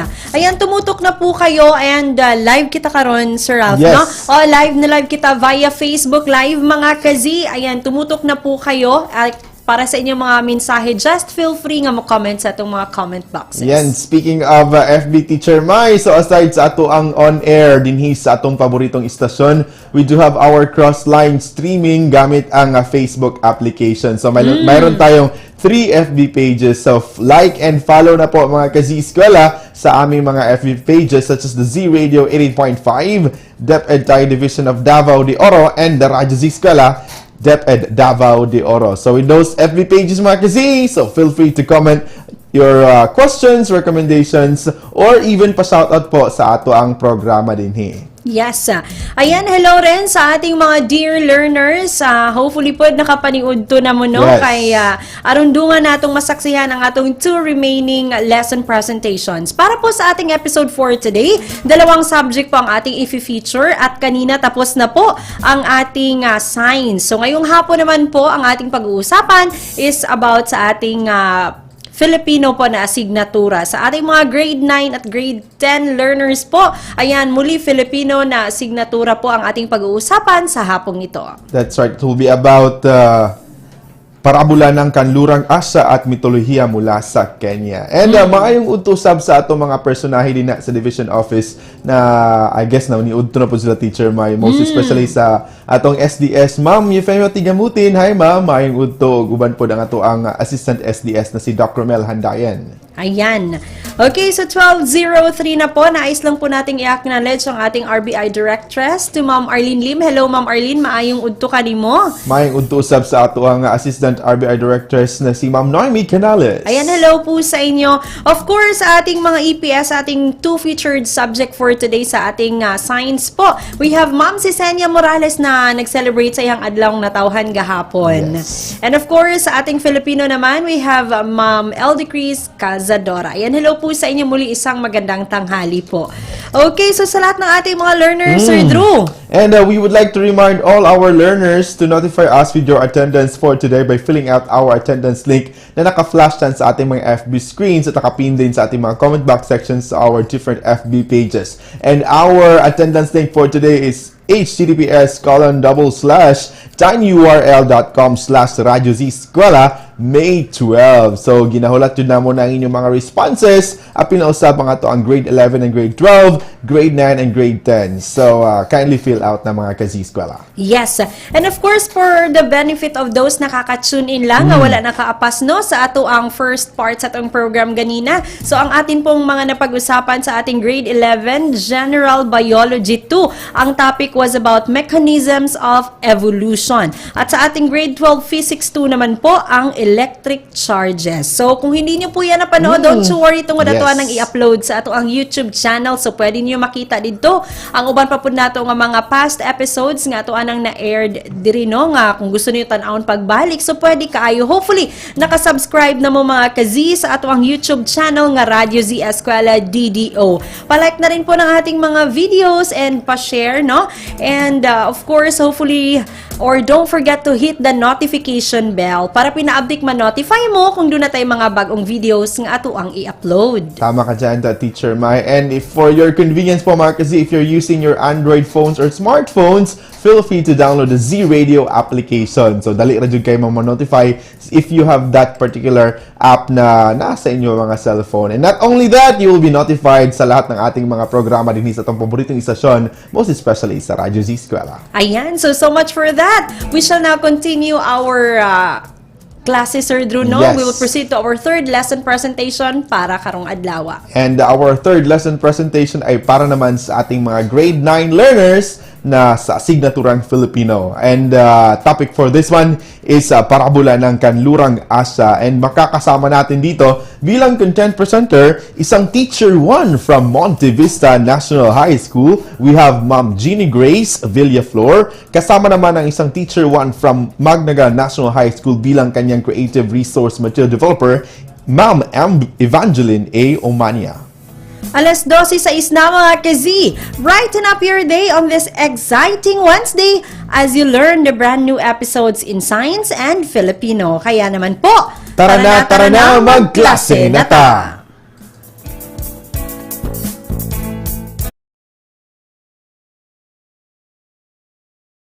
Nagpalang araw, Davao de Oro, sa lahat ng aming mga mag-aaral, lalo na sa ikasiyam na baitang, mga magulang, kaibigan, kapwa naming mga guro.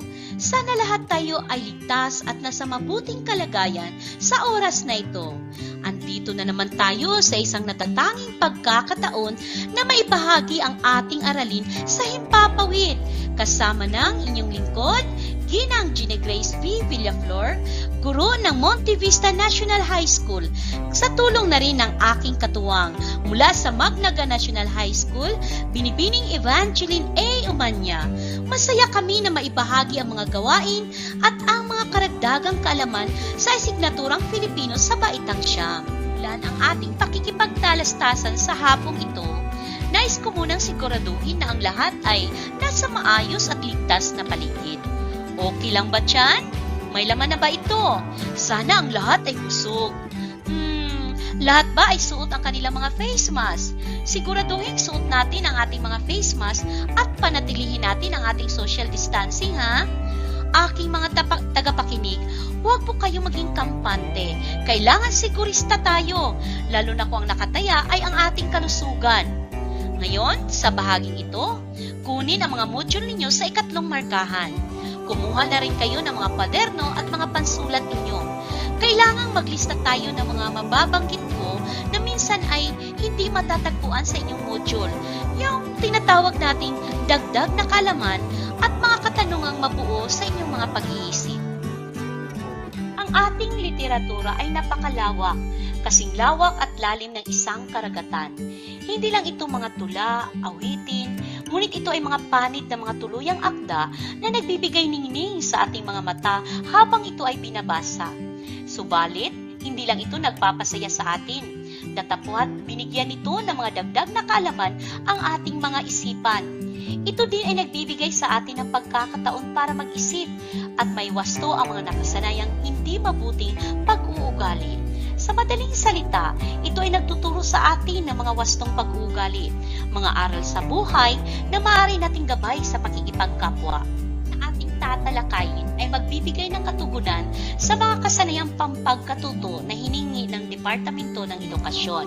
Ang mga sumusunod ay, una, napatutunayang ang mga pangyayari sa binasang parabula ay maaring maganap sa tunay na buhay sa kasalukuyan. Pangalawa, na isusulat ang isang anekdota o liham na nangangaral, isang halimbawang elehiya. At ang panghuli ay, nagagamit ng wasto sa pangungusap ang matatalinghagang pahayag. Matapos nating mabusising tinalakay ang mga bansa sa Silangang Asya, ngayon naman ay ating pag-uusapan ang isang uri ng tuluyang akda na nagmula sa mga bansa ng Kanlurang Asya. Ang bansang ito ay ang mga bansang kalimitang nasa ating banal na aklat. Sa ating mga Kristiyano, ang Biblia ay may napakahalagang tungkulin sa ating pagsamba. Ang mga salitang nakasulat ito ay ang ating gabay at nagbigay sa atin ng mga alituntunin at patnubay sa maayos at wastong pamumuhay. At ito na rin ang naging haligi ng ating paniniwala. Ang ating pag-uusapan na literatura sa araw na ito ay makikita mismo at dito mismo nakasulat ng mga akda, mga kwentong naging pasaring sa atin ni Kristo para maging gabay natin sa pagiging mabuting tao. Isang uri ng mga maikling kwento na kapupulutan ng aral sa buhay. Ang naging kaibahan lamang ay sa banal na aklat ito matatagpuan. Bago ang lahat, nais ko munang sukatin ang mga nakaimbak na mga kalaman ninyo hinggil sa paksang ating pag-uusapan. Sige, mga mag-aral sa Baitang Siyam, kunin ninyo ang inyong mga kwaderno at sulatan ninyo ng bilang 1 hanggang 5. Basahin ko ang mga piling bahagi ng mga piling parabula ng 2 beses at 1 beses naman sa pagpipilian ninyong mga kasagutan. Isulat ang titik ng wastong sagot lamang sa bawat bilang. Panuto.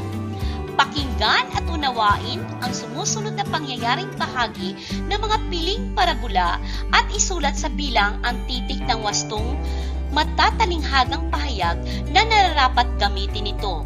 Bilang. Lumuhod ang lingkod sa harapan ng hari at nagmamakaawa. Bigyan pa po ninyo ako ng panahon at babayaran ko sa inyo ang lahat.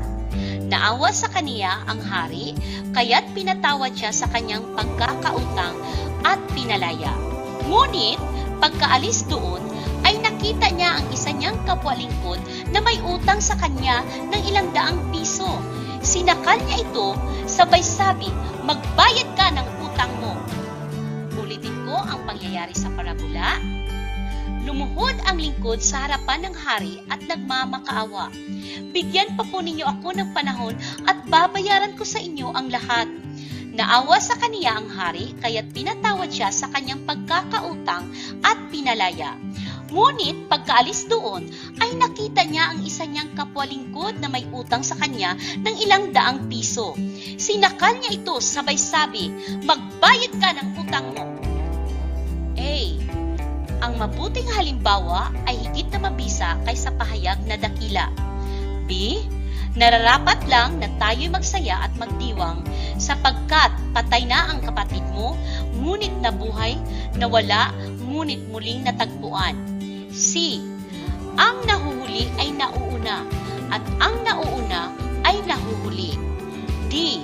Kung ano ang ayaw mong gawin sa iyo ng iyong kapwa, ay huwag mo itong gawin sa iba. Pangalawa, tinanggap ng ama at ipinagdiwang ang muling pagbabalik at paghingi ng tawad ng kanyang bunsong anak na kumuha ng kanyang mana na kayamanan. Pangalawa, tinanggap ng ama at ipinagdiwang ang muling pagbabalik at paghingi ng tawad ng kanyang bunsong anak na kumuha ng kanyang mana ng kayamanan. A. Ang mabuting halimbawa ay higit na mabisa kaysa pahayag na dakila. B. Nararapat lang na tayo magsaya at magdiwang sapagkat patay na ang kapatid mo, ngunit nabuhay, nawala, ngunit muling natagpuan. C. Ang nahuhuli ay nauuna at ang nauuna ay nahuhuli. D. Kung ano ang ayaw mong gawin sa iyo ng iyong kapwa, ay huwag mo ring gawin sa iba. Tatlong bilang. Magaganda at mabubuting salita ang naririnig niyang lumalabas sa bibig ng kanyang kaibigan. Ngunit, hindi naman niya iyon nakikita sa gawa. Ulitin ko. Magaganda at mabubuting salita ang naririnig niyang lumalabas sa bibig ng kanyang kaibigan. Ngunit, hindi naman niya iyon nakikita sa gawa. A. Ang mabuting halimbawa ay higit na mabisa kaysa pahayag na dakila. B. Nararapat lang na tayo'y magsaya at magdiwang sapagkat patay na ang kapatid mo, ngunit nabuhay, nawala, ngunit muling natagpuan. C. Ang nahuhuli ay nauuna at ang nauuna ay nahuhuli. D. Kung ano ang ayaw mong gawin sa iyo ng iyong kapwa, ay huwag mo ring gawin sa iba. 4 at 5 ay pumili ng mga pangyayari mula sa parabola na nangyayari sa tunay na buhay. Para sa bilang 4. A. Pagbabayad ng tig-isang salaping pilak sa lahat ng manggagawa kahit magkaiba-iba ang haba ng oras ng kanilang paggawa. B. Paglabas ng may-ari ng ubasan ng maagang-maaga upang maghanap ng mga manggagawa. C. Pagrereklamo ng mga naunang manggagawa sa natanggap nilang sahod na kapareho ng mga huling dumating na mga manggagawa. D. Pagkakapareho ng sahod ng lahat ng manggagawa kahit magkakaiba ang bigat ng kanilang trabaho. Ulitin ko. Aling pangyayari mula sa parabola ang nangyayari sa tunay na buhay? A.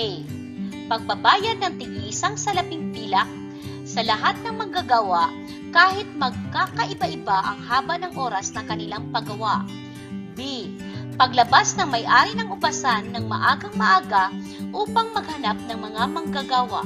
C. Pagrereklamo ng mga naunang manggagawa na nakatanggap sila ng sahod na kapareho lamang ng huling dumating na mga manggagawa. D. Pagkakapareho ng sahod ng lahat ng manggagawa kahit magkakaiba ang bigat ng kanilang trabaho.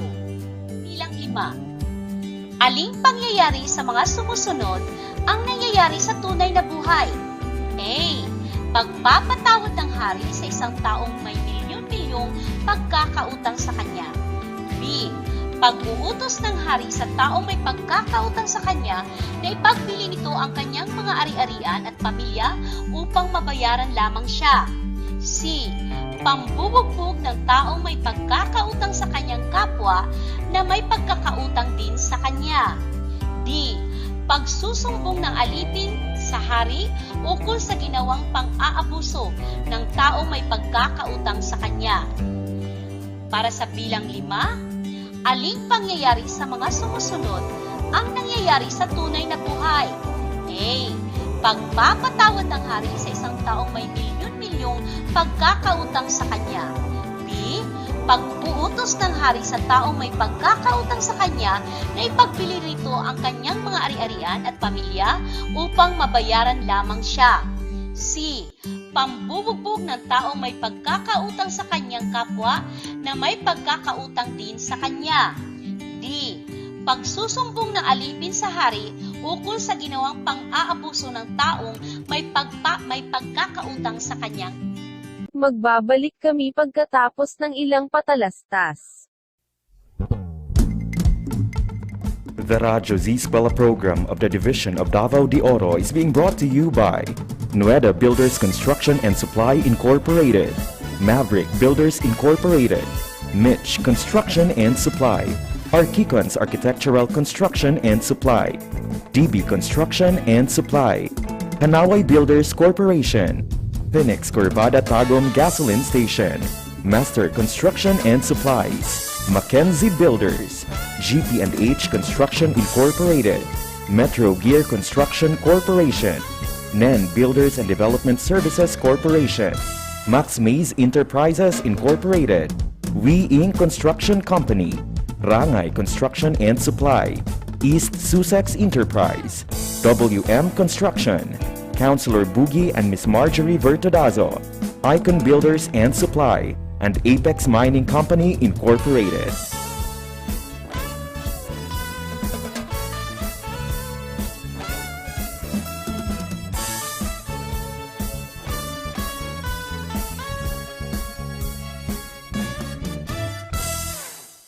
Kami ay nagbabalik.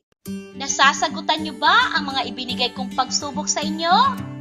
Bago ang lahat, babasahin sa inyo ni Binibining Evangeline Umanya ang isang halimbawa ng parabola sa panitikang Asyano, module ng Filipino 9 ni Romulo N. Peralta. Pakinggan ninyo ito habang tahimik na magbasa sa inyong mga module. Talinghaga tungkol sa may-ari ng ubasan na matatagpuan sa banal na kasulatan. Bagong tipan sa aklat ni Mateo Kapitulo 20, versikulo 1 hanggang 16. Ang kaharian ng langit ay maitutulad sa isang taong lumabas ng maagang maaga upang humanap ng manggagawa para sa kanyang ubasan. Nang magkasundo na sila sa upa na isang salaping pilak ng maghapon, ang mga manggagawa ay pinapupunta niya sa kanyang ubasan. Siyang huli ng mang-ikasyam ng umaga at nakakita siya ng iba pang tatayo-tayo lamang sa palengke. Sinabi niya sa kanila, "Pumunta rin kayo at magtrabaho sa aking ubasan at bibigyan ko kayo ng karampatang upa." Pumunta nga sila. Lumabas na naman siya ng mga 12 ng tanghali at nang mag-ikatlo ng hapon ay ganun din ang ginawa niya. Nang mag-ikalima na ng hapon, siya lumabas muli at nakakita pa ng ibang wala pa rin ginagawa. Sabi niya sa kanila, "Bakit tatayo-tayo lang kayo rito sa buong maghapon? Kasi po, walang nagbigay sa amin ng trabaho." Sagot nila.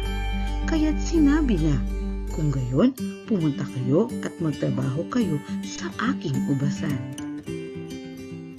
Tawagin mo na ang mga manggagawa at bayaran mo sila magmula sa huli hanggang sa unang nagtrabaho.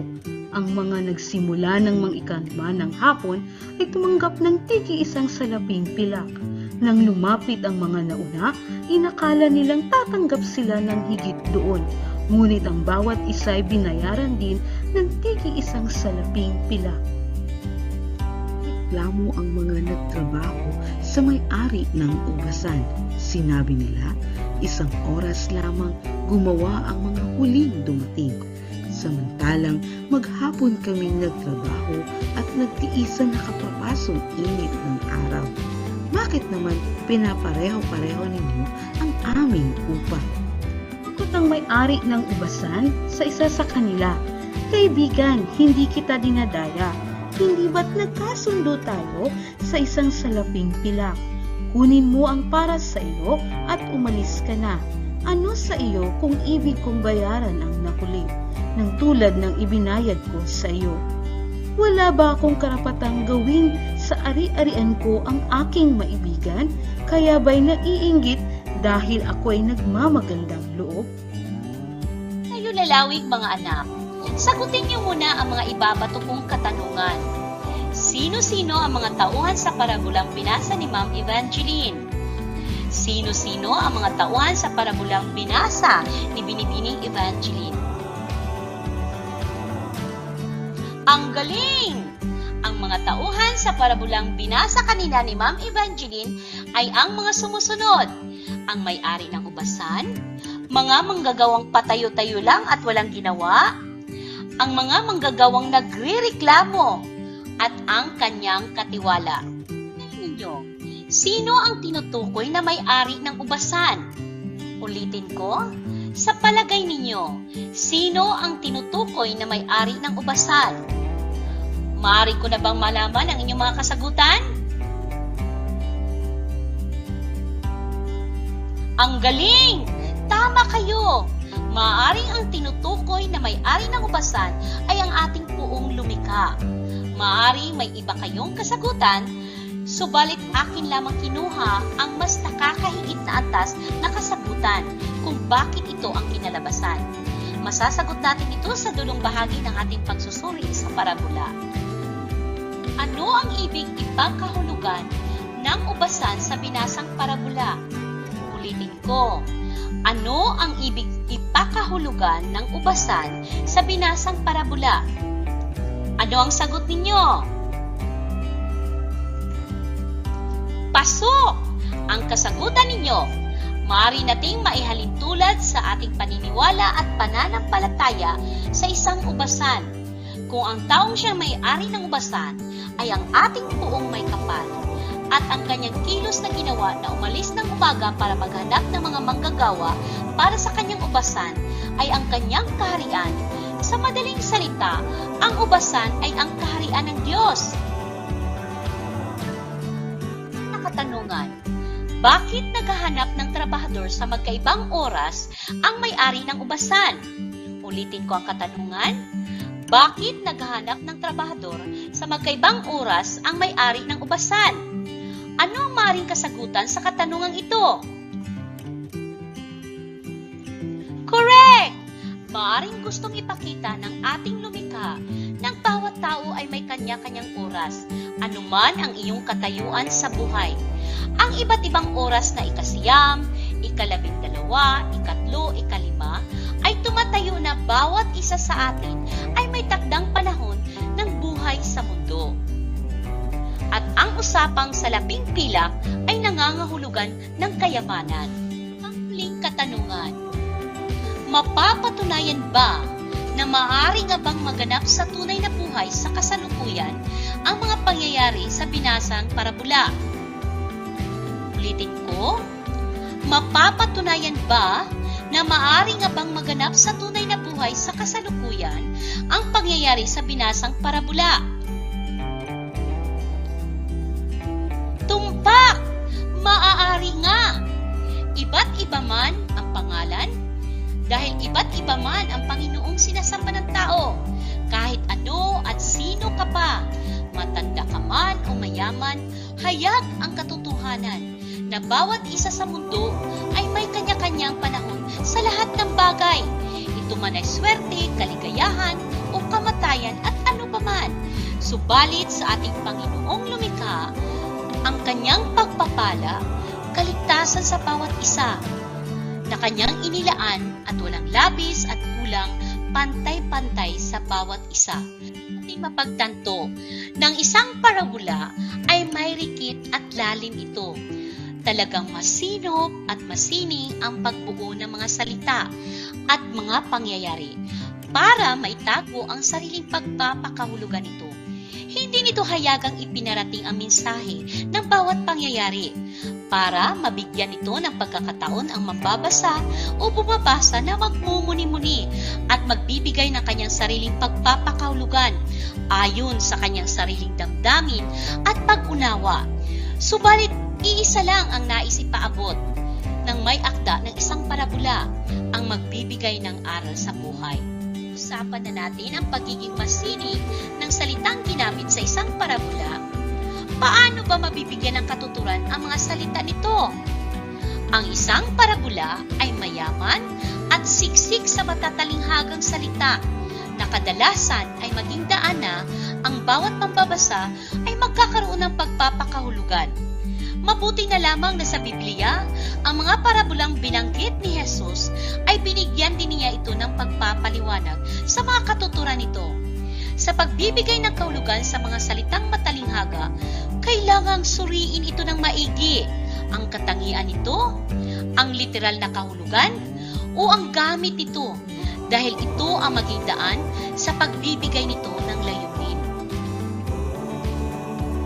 Ng parabola, maaari tayong magbibigay ng tatlong uri ng pagpapakahulugan.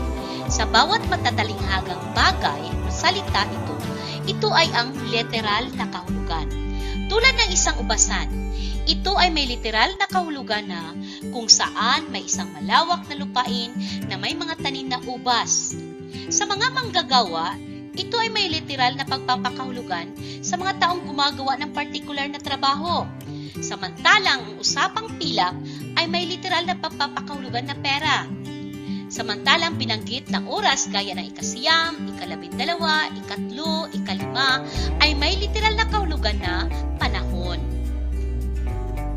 Maaring makapagbigay ng mga matatalinghagang salita sa isang parabola ay simbolikong pagpapakahulugan nito.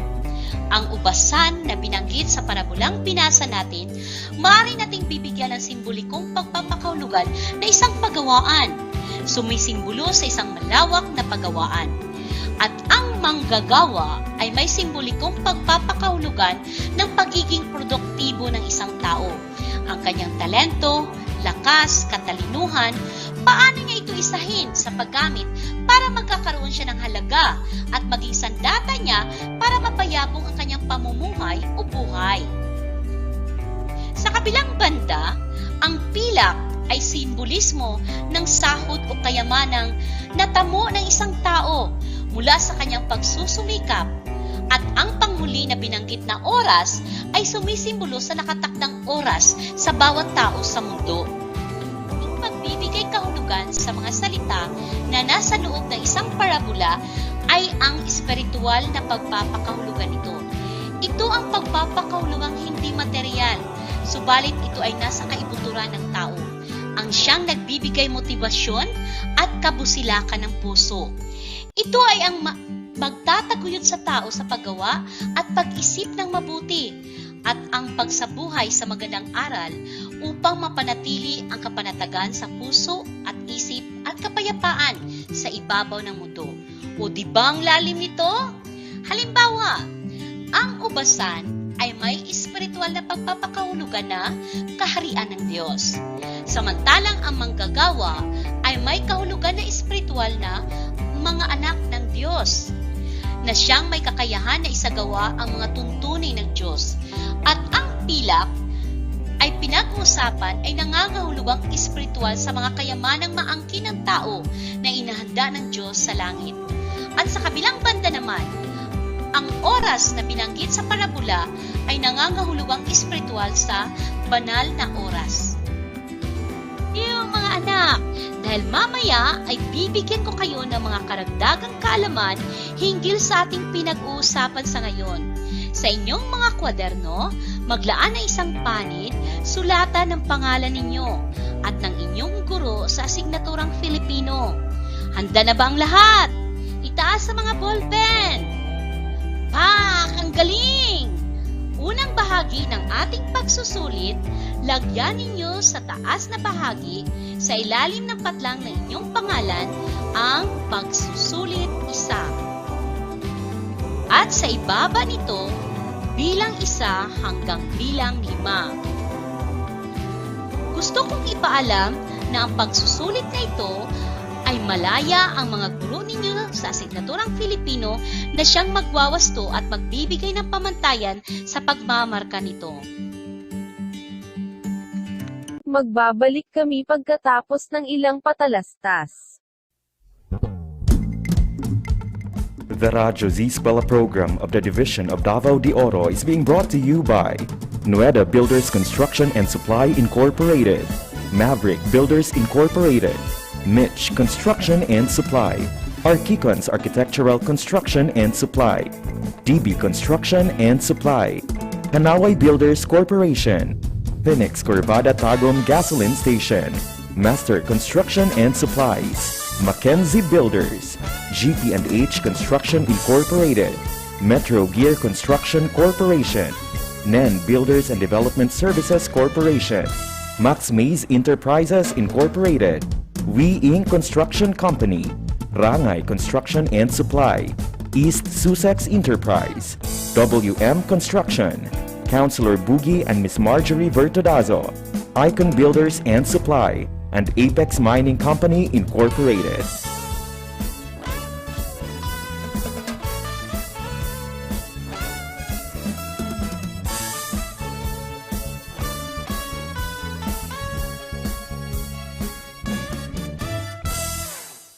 Kami ay nagbabalik. Ang lahat, pakinggan ang panuto na 2 beses ko lang babanggitin. Ibigay ang simbolikong kahulugan ng mga sumusunod. Una, ubas. Pangalawa, manggagawa. Pangatlo, pilak. Pang-apat, oras. Uulitin ko. Ibigay ang mga simbolikong kahulugan ng mga sumusunod.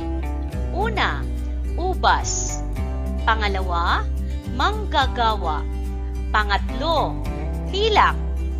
Pang-apat, oras.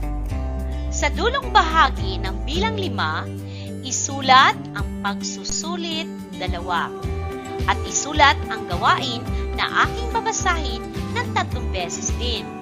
Ang gawain, gamitin sa isa makabuluhang pangungusap ang mga simbolikong kahulugan na ibinigay ninyo sa mga salitang matatagpuan sa binasang parabola. Ang mga sumusunod ay, una, ubas. Pangalawa, manggagawa. Pangatlo, pilak. Pang-apat, oras. Ulitin ko, gamitin sa isang makabuluhang pangungusap ang mga simbolikong kahulugan na ibinigay ninyo sa mga salitang matatagpuan sa binasang parabola. Ang mga sumusunod ay, una, ubas. Pangalawa, manggagawa. Pangatlo, pilak.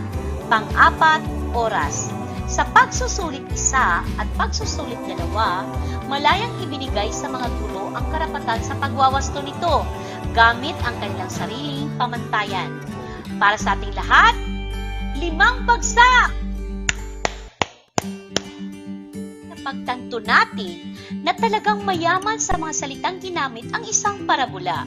Sa mga salitang matatagpuan sa binasang parabola, ito yaong salitang matalinghaga, mga salita na may ibang kahulugan o hindi tuwirang pagbibigay ng kahulugan nito. Subalit, tandaan natin na maaari nating gamitin ang anumang kaparaanan sa pagbibigay ng kahulugan nito. Depende sa hinihingi ng pagkakataon. Ito man ay maaring literal, simboliko o espiritual na pagpapakahulugan. Ang saya-saya naman! Nagawa na nating bigyan ng kahulugan ang mga salitang mahalaga sa isang parabola na naging daan para matumbok natin ang nais ipaabot nito sa atin. Alam mo ba na ang parabola ay nagmula sa salitang Grego na paraboli na nagsasaad ng 2 bagay na maaaring tao, hayop, lugar o pangyayari. Para paghambingin, ito ay makatotohanang pangyayaring naganap noong panahon ni Jesus, batay sa nakasaad sa banal na aklat. Ang mga aral na mapupulot dito ay nagsisilbing patnubay sa marangal na pamumuhay ng mga tao. Ang mga mensahe nito ay isinulat sa patalinghagang pahayag at hindi lamang ito lumilinang ng mabuting asal na dapat nating taglayin, kundi binuburin dito ang ating moral at espiritual na pagkatao. Kung ipapagawa sa inyo ngayon, mga anak, ay may kinalaman sa aking ibabahagi sa inyo ngayon. Ngunit bago ko ito ipapagawa, ay bigyan niyo muna ako ng konting oras para pahapyaw ko itong may paliwanag sa inyo. Lilikha kayo ng isang anekdota o liham na nangangarad. Ano po ba ang anekdota? Ang anekdota ay isang maikling salaysay ng isang nakakawili, nakalilibang o patalambuhay na pangyayari. Ibig sabihin ng patalambuhay na pangyayari o mga nakakatuwang karanasan ng tao, maaaring kilalang tao, para marami ding magkakaroon ng interes para basahin ito, na maaari nating kapupulutan ng aral. Maaari itong isulat na nasa anyo ng maikling kwento, karaniwang hindi isang mahaba na kwento, na maaari maipakita ng pasalita o pasulat. Ang mga naisalaysay na kaganapan ay maaaring maglaman ng isang paksa ng interes. Minsan, nagiging nakakatawa, malungkot, o nakakahiya. Tandaan mo rin, ng anekdota ay pinahayag ng paraang naglalarawan ng kwento. Iyon ang dahilan kung bakit kailangan nilang panatilihin ang isang pagkasunod-sunod kung paano nangyayari ang mga kaganapan. Mula sa paunang salita nito, sa pamamagitan ng pag-unlad, hanggang sa katapusan nito. Tala, ang isang liham, ito ay nakasulat na komunikasyon para sa isang tiyak na taong patutunguhan nito. Ito ay may iba't ibang bahagi, gaya ng tutunguhan nito. Ito ang pamuhatan. Dito sinusulat ang tirahan at petsa kung kailan isinulat ang liham na kadalasang makikita sa kanan ng liham sa pinakamataas na bahagi. Halimbawa, Purok 5, Barangay San Jose, Monte Vista, Davao de Oro. Sa ibabang bahagi nito ang petsa, halimbawa, Mayo 1, 2021. Susunod ang bating panimula. Ito ay maikling pagbati sa sinusulatan o taong makatanggap ng liham ng bantas na ginagamit sa hulihan ay kuwit. Halimbawa, mahal kong Betchay. Ang susunod nito ay ang katawan ng liham. Sa bahaging ito nakasulat ang mga nais iparating ng taong gumagawa ng liham para sa taong kanyang susulatan o makatanggap nito. Pang-apat na bahagi ng liham ay ang bating pangwakas. Sa bahaging ito ipinahayag ang mga magalang na pamamaalam ng taong sumulat ng liham. At nagtatapos ito ng kuwit. At kadalasang makikita sa ibabang bahagi nito ay ang lagda. Halimbawa, nagmamahal, pangalan ng sumusulat, at ang panglima, ang lagda. Dito nakasaad ang pangalan na nagpapakita kung sino ang nagpapadala ng liham. Ito ay maaaring may lagda sa ibabaw ng pangalan. Handa na ba? Magaling! Ang gagawin ninyo mga anak, kumuha kayo ng isang buong papel. Pumili kayo sa dalawa. Bumuo kayo ng isang malikhaing liham na nangangaral sa isang kaibigan na naglalayas. O sumulat kayo ng isang anekdota na naging karanasan ninyo o ibang taong kilala o malapit sa inyo. Gawing patnubay ang pamantayan sa pagsulat ng liham o anekdota na matatagpuan sa inyong module. Ulitin ko, bumuo kayo ng isang malikhaing liham na nangangaral sa isang kaibigan na naglalayas. O sumulat kayo ng isang anekdota na naging karanasan ninyo o ibang taong kilala o malapit sa inyo. Gawing patnubay ang pamantayan sa pagsulat ng liham o anekdota na matatagpuan sa inyong module.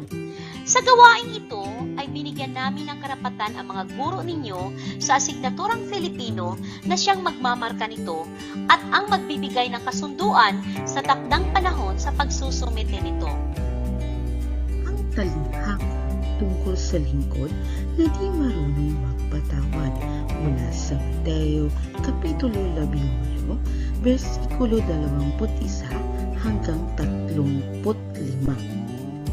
Lumapit si Pedro at nagtanong kay Jesus, Panginoon, ilang beses ko bang patatawarin ang aking kapatid na nagkakasala sa akin? 7 beses po ba?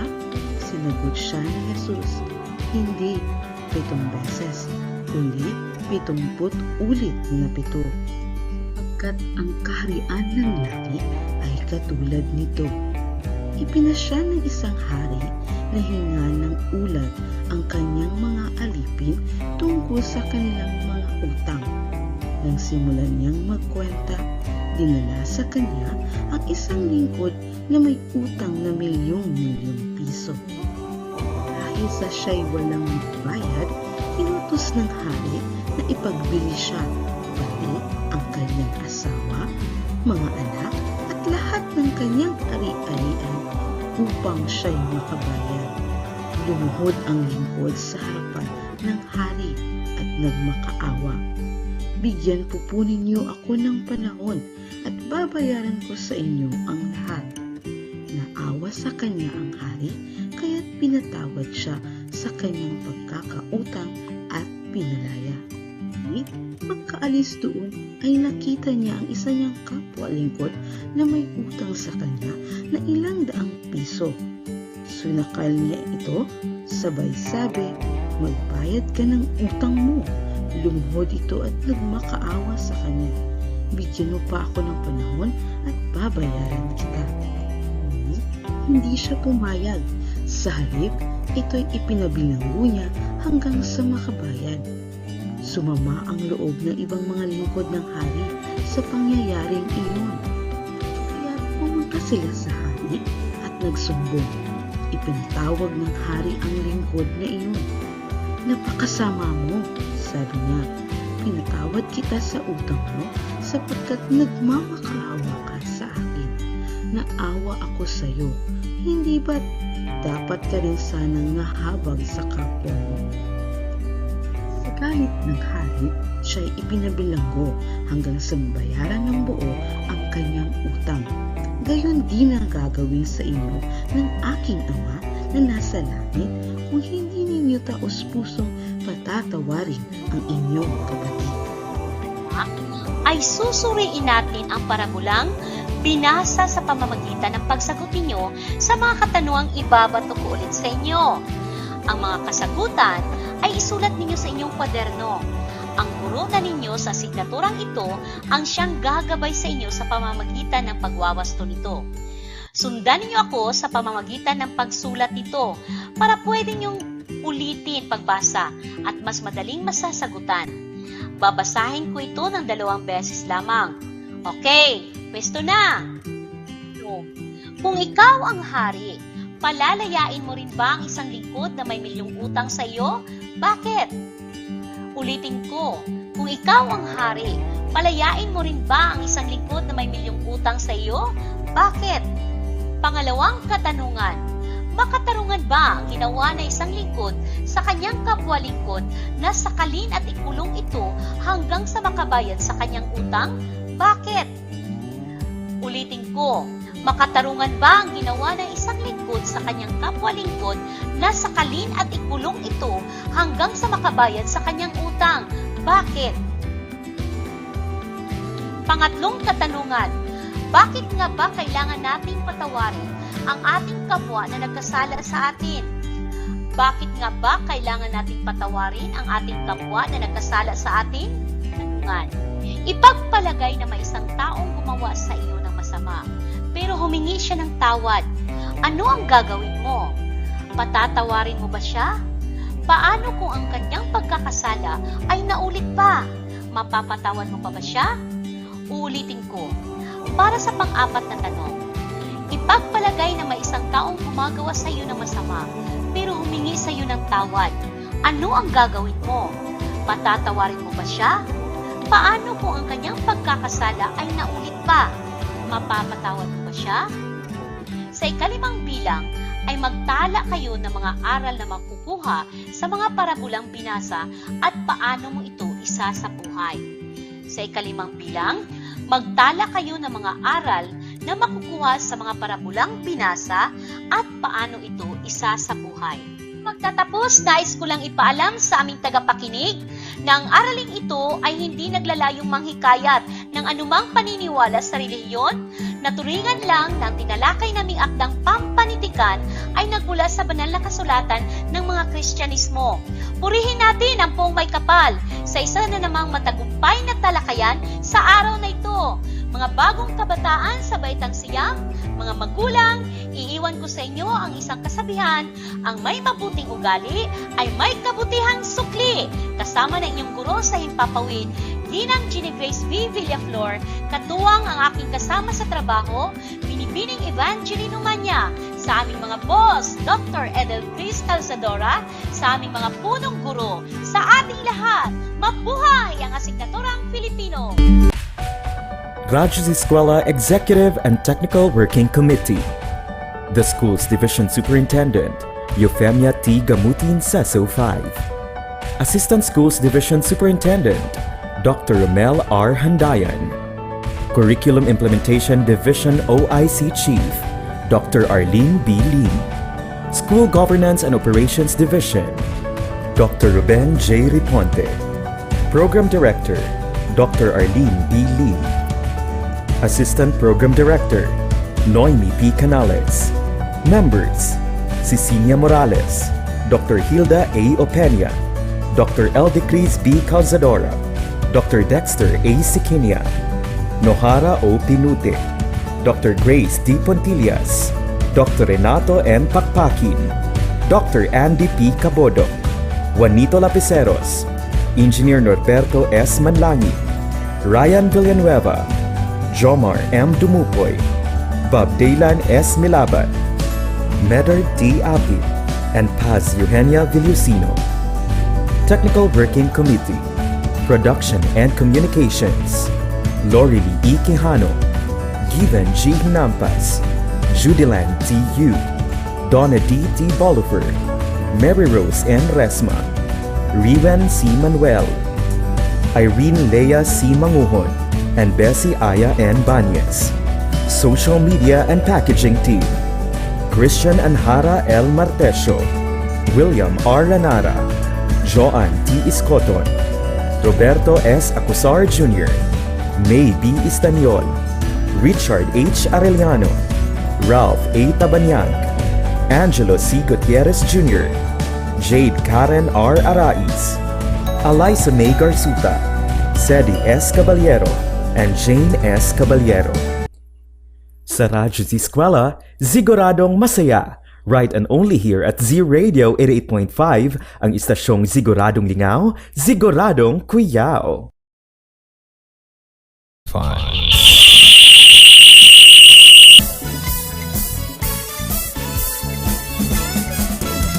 Oras na to karon mga ka-Z, it's already 12:49 na sa Udto again. Alas 12:49 na po ang atong oras. Time check! Isa to gihapon ka nato ni Vice Governor Maria Carmen Zamora. Ayan, so natapos na natin i-feature ating third lesson presentation for today, which is about the grade 9 Filipino na may topic na parabula ng kanlurang Asya. Nais naming pasalamatan at i-congratulate ang ating content presenter para sa topic na ito na si Ma'am Jeannie Grace Villaflor, isang Teacher 1 from Monte Vista National High School, kasama ang kanyang Creative Resource Material Developer, isang Teacher 1 naman from Magnaga National High School. Magnaga National High School, Ma'am Evangeline A. Omania. Ayan, so congratulations po to the both of you.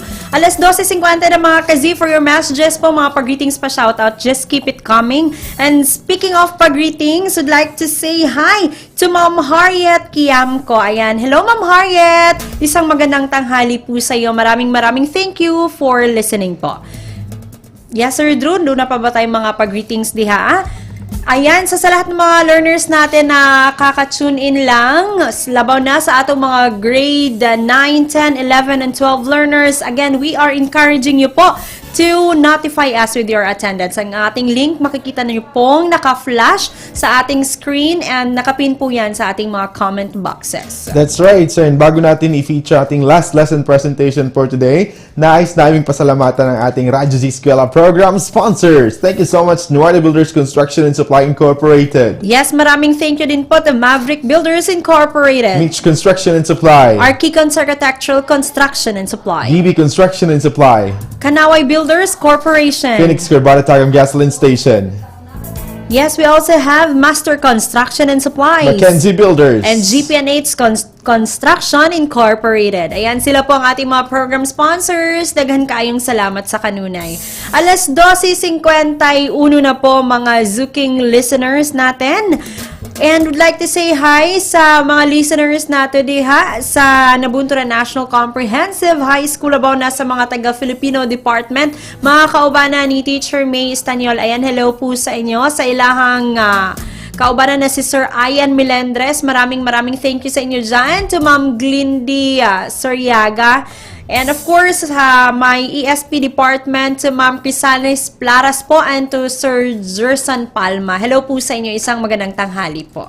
Ayan mga ka-Z-Eskwela, so patuloy pa rin tayong magpadayon sa pag-respond sa atong notification with regards sa atong attendance link for today. So ginawag na mo ang tanan mga learners, grade 11 and 12, grade 9 and 10 para karong adlaw to notify us with your attendance by filling out the attendance link for today na naka-flash yan sa ating mga FB screens at nakapin din yan sa ating mga comment box sections to our different FB pages. Ayan, so 3 presentations na po ang ating natunghayan. Isa na lang po ang kulang. Sabay-sabay po nating matutunghayan iyan sa atin pong pagbabalik. Kaya naman po manatili nang naka-tune in sa inyong paboritong programa. Ito po ang Radyo Z-Eskwela. Siguradong masaya. And yes, mga ka-Z, we'll be back right after these few messages.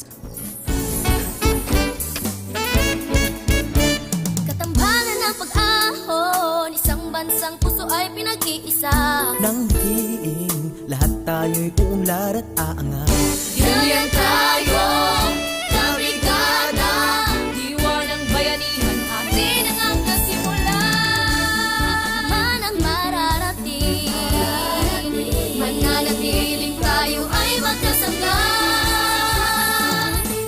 sa tuwing kasama ka, kabayan ka brigada. Lahat ang ika'y gawin, bigat ay kayang buhatin. Ito ang pusong brigada, paala'y pinapaganda. Pusong brigada eskwela, walang iwanan tayo.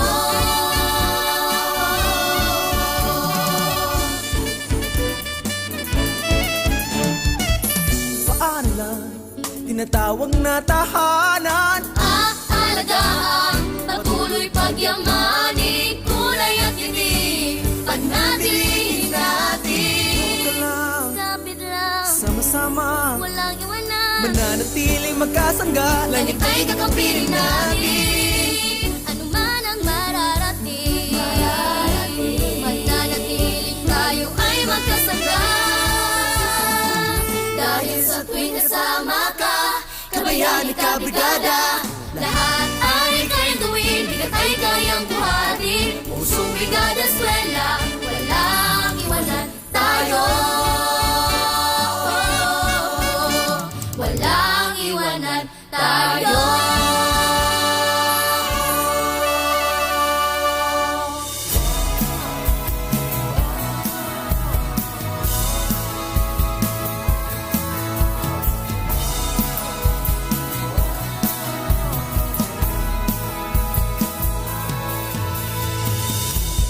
Sabay-sabay na babangon, sama-samang ahon.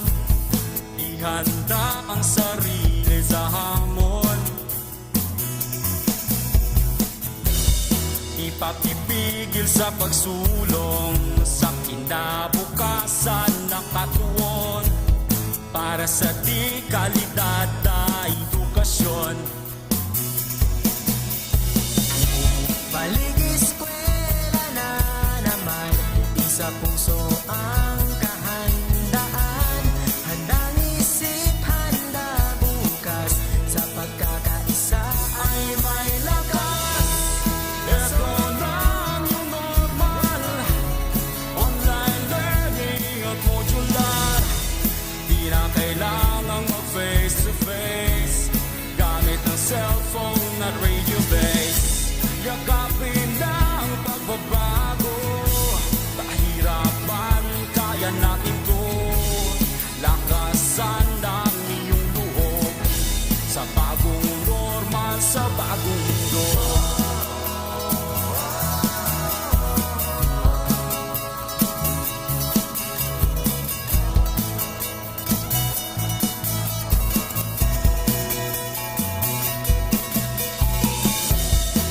Kristiyano katutubo, isang hanggarin saan patungo. Ipagpatuloy pag-aaral mo, tagumpay ay naghihintay sa'yo. Balik eskwela na naman, sa puso ang kahandaan. Handang isip, handa bukas, sa pagkakaisa ay may lakas. Ito na ang new normal, online learning at modular. Di na kailangang mag-face-to-face, gamit ang cellphone at radio base. Yakapin na ang pagbabago, pahirapan, kaya natin to.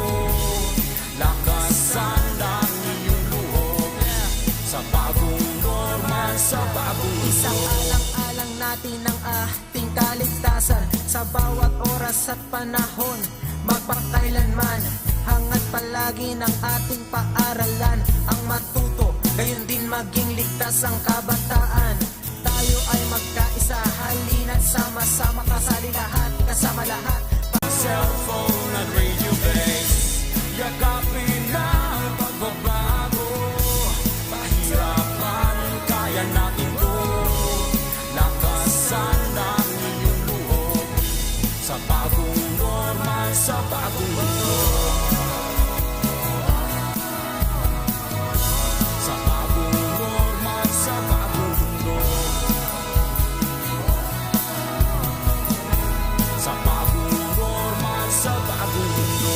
Laging handa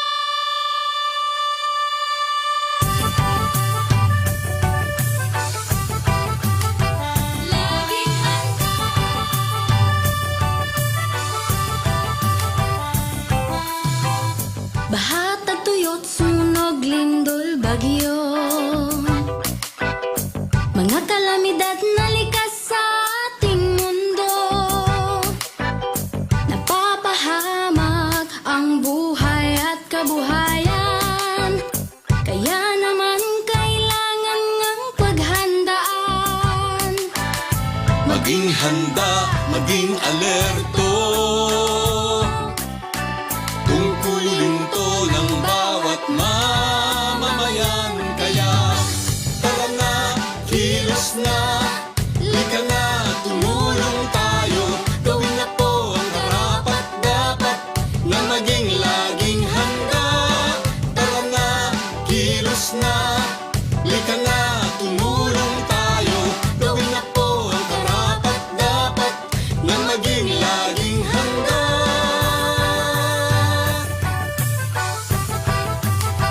Laging handa.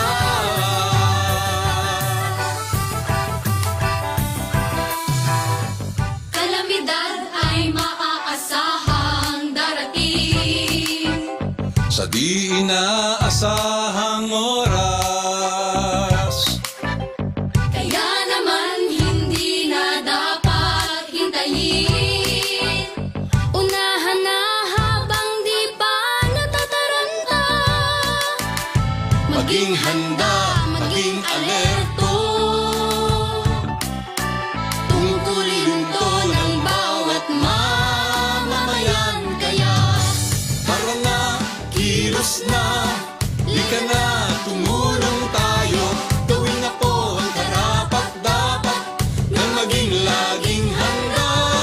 Tara na, kilos na, lika na, tumulong tayo. Gawin na po ang karapat-dapat na maging laging handa. Suriin mong mabuti ang iyong kapaligiran. Saan ka pa nakatira? Diyan ba ay bumabaha? Tuwing gamot pagkain, kumot pang sindi, first aid kit, mga gamit panligtas ng buhay dapat mabitbit. At sakaling lumindol o sumabog ang bulkan, meron bang matagdaanan palayo sa kasawian? Panahon na ay malupit at ang hangin hagupit. Mabuti na lang na tayo ay laging nakahanda. Tara na, kilos na, lika na, tumulong tayo. Gawin na po ang karapat-dapat na maging laging handa. Tara na, kilos na, lika na, tumulong tayo.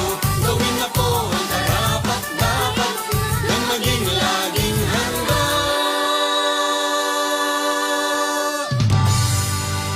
This message was brought to you by the Department of Education with the support of World Vision Development Foundation.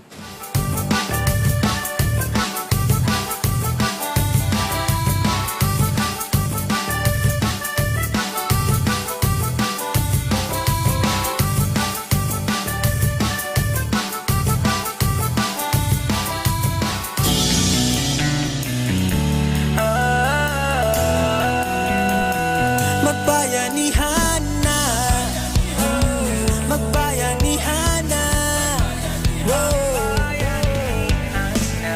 bayanihan, pagtutulungan, walang kupas na kaugalian. Tatag at tibay, sinasabuhay, galak sa puso ay walang kapantay. Panahon na naman ang brigada, pagbigkisin lakas at diwa. Tara na brigada na, brigada, eskwela, magkaisa sama-sama. Brigada, eskwela, sa atin na buong barkada. Brigada, eskwela, kilos na, magbayanihan na. Ikaw ako, tayong lahat, hawak kamay, sabay-sabay, kapit-bisig, buong bayan. Tara na, kumilos na. Tulong-tulong sa pagsulong, hatid na kalidad sa edukasyon. Sa kabataan, saya at dunong, buong madla sabay na aahon. Panahon na naman ng brigada, pagbigyan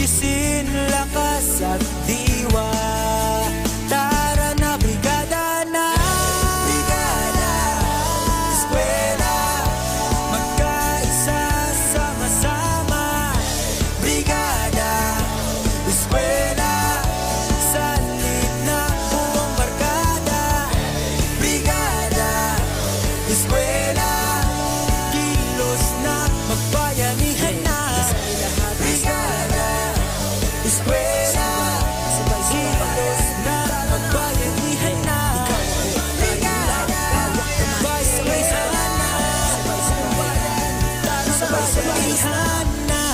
Radyo Z-Eskwela Executive and Technical Working Committee. The school's division superintendent, Euphemia T. Gamutin Seso 5. Assistant Schools Division Superintendent, Dr. Romel R. Handayan. Curriculum Implementation Division OIC Chief, Dr. Arlene B. Lim. School Governance and Operations Division, Dr. Ruben J. Riponte. Program Director, Dr. Arlene B. Lim. Assistant Program Director, Noemi P. Canales. Members, Cecilia Morales, Dr. Hilda A. Opena, Dr. Eldecris B. Calzadora, Dr. Dexter A. Sikinia, Nohara O. Pinute, Dr. Grace D. Pontillas, Dr. Renato N. Pakpakin, Dr. Andy P. Cabodok, Juanito Lapiceros, Engineer Norberto S. Manlangit, Ryan Villanueva, Jomar M. Dumupoy, Bob Daylan S. Milabat, Medard D. Apit, and Paz Eugenia Villusino.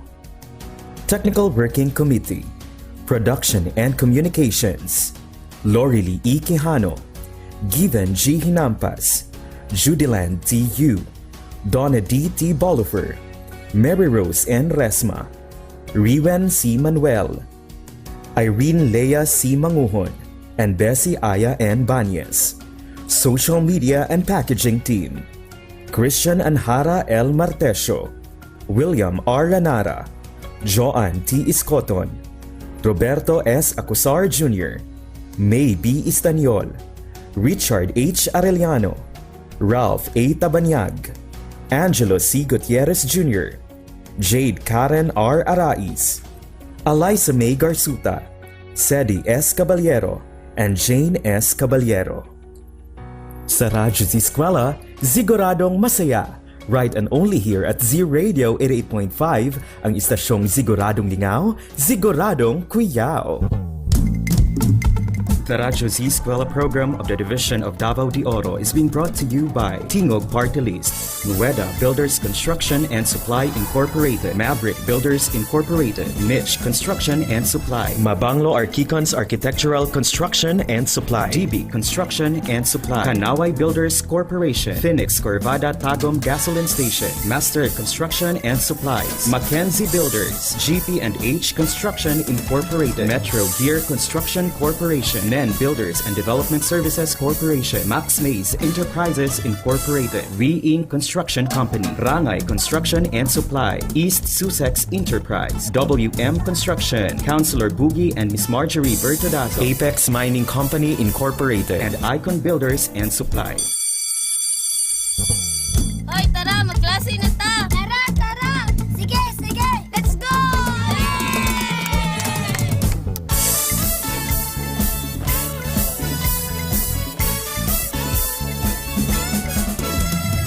Kunin na ang radyo, hanapin ang Z-Radio. Halika na at makinig, mag-aaral tayo! Sa Radyo Z-Eskwela, makinig, matuto. Sa Radyo Z-Eskwela, may matutuhan bago. Sa Radyo Z-Eskwela, siguradong masaya. Davao de Oro, Radyo Z-Eskwela.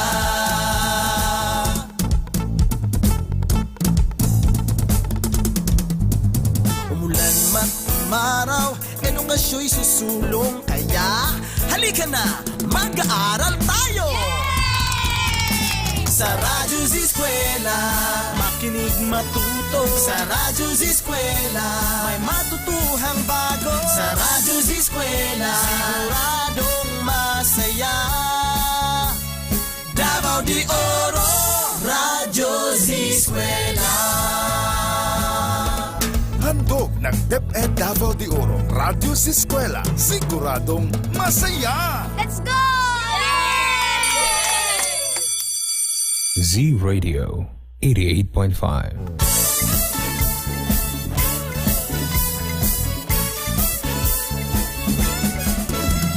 We are back mga ka-Z. It's already 9 minutes past the hour of 1. Alauna 9 na ang atong oras karon. Time check is hatod ka nato sa Nueda Builders Construction and Supply Incorporated. Ayan mga ka-Z-Eskwela, makakasama niyo po kami from 12 to 2. So we are down to our last lesson presentation po mga ka-Z-Eskwela. But before that, allow me to remind once again our learners to notify us with your attendance for today. Our attendance link is https://tinyurl.com/Radyo Z-Eskwela May 12. So hihintayin po namin ang inyong mga responses mga ka-Z-Eskwela because after our episode for today, our RBI team will evaluate kung sino po yung mga nagpadala ng kanilang mga responses. And speaking of RBI team, nais ko lang i-acknowledge ang presensya ng aming secretariat for today, Ma'am Irene Lea C. Mangohon. Of course, our SMPT, we have Sir Angelo Gutierrez Jr. and Ma'am Jade Karen Arais. And also, andyan pa sa Pikas Lawak ang nakasama nyo kanina na teacher na biba na si Ma'am Donna D. Bolifer. Yes, usab. Ang ato ang Sir JL. Oo, ng Ay, Sir JL. RBI. Parang panalo si Sir JL. ng RBI, Sir Judelan Yu.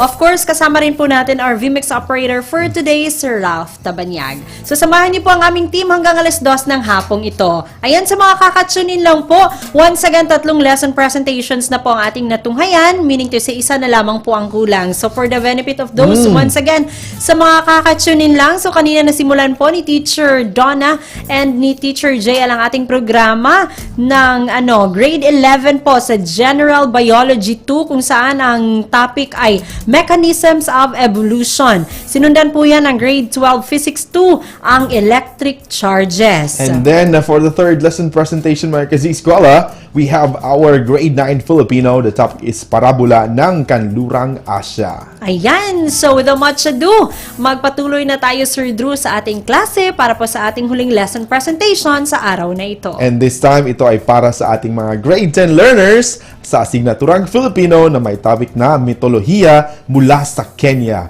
Makakasama natin dito bilang content presenter, isang Master Teacher 1 sa paralang Attorney Orlando Esrimando National High School, Sir Arnil G. Castillo, kasama ang kanyang isa ding content presenter na isang Teacher 1 from Pindasan National High School, Sir Henry Mikutuan. Alauna 12 na po, walang lipatan, manatiling nakatune in sa inyong paboritong radio station. Sabay-sabay po nating tunghayan ang ating huling lesson presentation at sabay-sabay tayong matuto. Kaya naman, tara na, magklase na ta!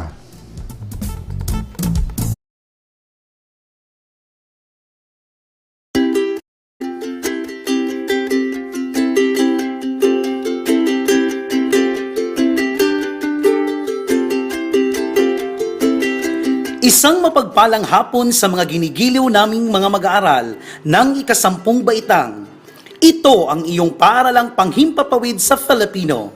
At para sa isang makabuluhang pag-aaral, ako ang inyong makakasama, ang inyong lingkod, Ginoong Henry Mikutuan ng Pindasan National High School. Ako naman inyong abang lingkod, Ginoong Arnel G. Castillo ng Attorney Orlando Esrimando National High School na nagsasabing, sa anumang pagsubok ng panahon, sikaping matuto at pahalagahan ang edukasyon.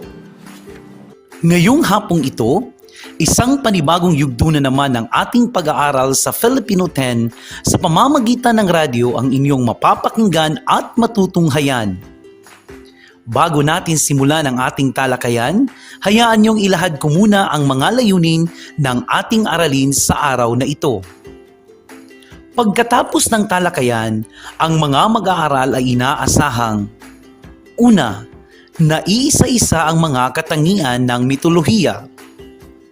Pangalawa, napakikinggan at nasusuri ang isang halimbawa ng mitolohiya. Pangatlo, nakapagpapahayag ng salubin hinggil sa napakinggang akda. Ngayong nailahad ko na ang mga layunin, oras na upang simulan ang ating makabuluhang talakayan.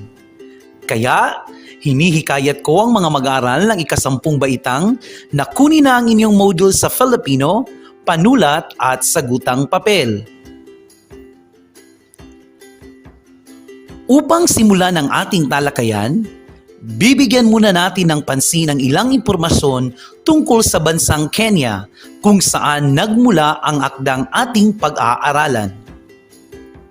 Alam mo ba na ang Republika ng Kenya ay isang bansa sa silangang Afrika? Napapalibutan ito ng Ethiopia sa hilaga, Somalia sa hilagang silangan, Tanzania sa timog, Uganda sa kanluran, at Sudan sa hilagang kanluran, kasama ang karagatang Indian sa timog silangan. Mayaman ang bansang Kenya sa mga akdang pampanitikan, sining sa inukit na bato, arkitektura ng mga palasyo, at museo na yari sa putik. May musika at sayaw na ritmo ng pananampalataya ng kanilang lahi. Masasalamin natin ang kanilang mga literatura sa pamamagitan ng kanilang mga mitolohiya na higit na magpapakita sa atin ng kultura at tradisyon ng bansang Kenya. Ngayong nabatid na natin ang ilang mahahalagang impormasyon tungkol sa bansang Kenya, oras na upang mapakinggan natin ang isa sa akdang pampanitikan na nagmula sa nasabing bansa. Ito ay ang mitolohiyang pinamagatang Liyongo, na isinalin sa Filipino ni Roderick P. Orgelles. Halina't tunghayan natin ang mitolohiyang ito.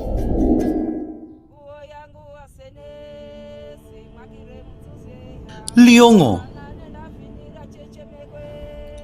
Isinilang si Liyongo sa isa sa 7 bayang nasa baybaying dagat ng Kenya. Siya ang nagmamay-ari ng karangalan bilang pinakamahusay na makata sa kanilang lugar.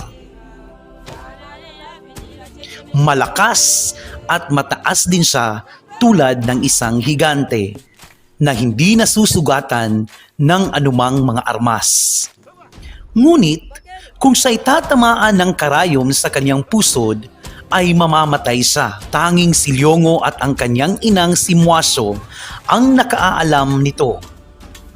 Hari siya ng Uzi at Ungwana sa Tana Delta at Sangha sa Faza o isla ng Pate. Nagtagumpay siya sa pananakop ng trono ng Pate na unang napunta sa kanyang pinsang si Haring Ahmad o Himede, na kinilalang kauna-unahang namuno sa Islam. Ang pagbabago ay naging mabilis mula sa matrilinear na pamamahala ng kababaihan tungo sa patrilinear na pamamahala ng kalalakihan sa pagsasali ng trono. Nais ni Haring Ahmad na mawala si Liyongo, kaya ikinadena at ikinulong siya nito. Nakaisip si Liyongo ng isang pagpupuri. Habang ang parirala nito ay inaawit ng mga nasa labas ng bilangguan, bigla siyang nakahulagpo sa tanikala na hindi nakikita ng bantay. Nang makita ito ng mga tao, tumigil sila sa pag-awit. Tumakas siya at nanirahan sa watwa kasama ang mga taong nanirahan sa kagubatan. Nagsanay siyang mabuti sa paghawak ng busog at palaso na kinalaunan ay nanalo siya sa paligsahan ng pagpana. Ito pala'y pakana ng hari upang siya ay madakip at muli naman siyang nakatakas. Kakaunti lang ang nakaalam tungkol sa matagumpay na pagwawagi ni Liyongo sa digmaan laban sa mga Gala o Wagala. Nang lumaon, si Liyongo ay nagkaanak ng isang lalaki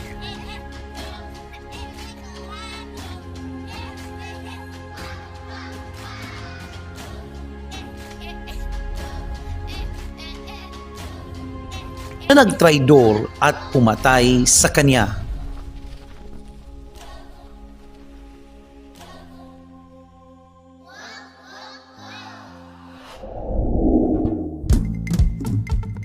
The Radyo Z-Eskwela program of the Division of Davao de Oro is being brought to you by Nueda Builders Construction and Supply Incorporated, Maverick Builders Incorporated, Mitch Construction and Supply, Archicons Architectural Construction and Supply, DB Construction and Supply, Kanaway Builders Corporation, Phoenix Corvada Tagum Gasoline Station, Master Construction and Supplies, Mackenzie Builders, GP&H Construction Incorporated, Metro Gear Construction Corporation, NEN Builders and Development Services Corporation, Max Mays Enterprises Incorporated, We Inc. Construction Company, Rangay Construction and Supply, East Sussex Enterprise, WM Construction, Councilor Boogie and Miss Marjorie Vertodazo, Icon Builders and Supply, and Apex Mining Company Incorporated.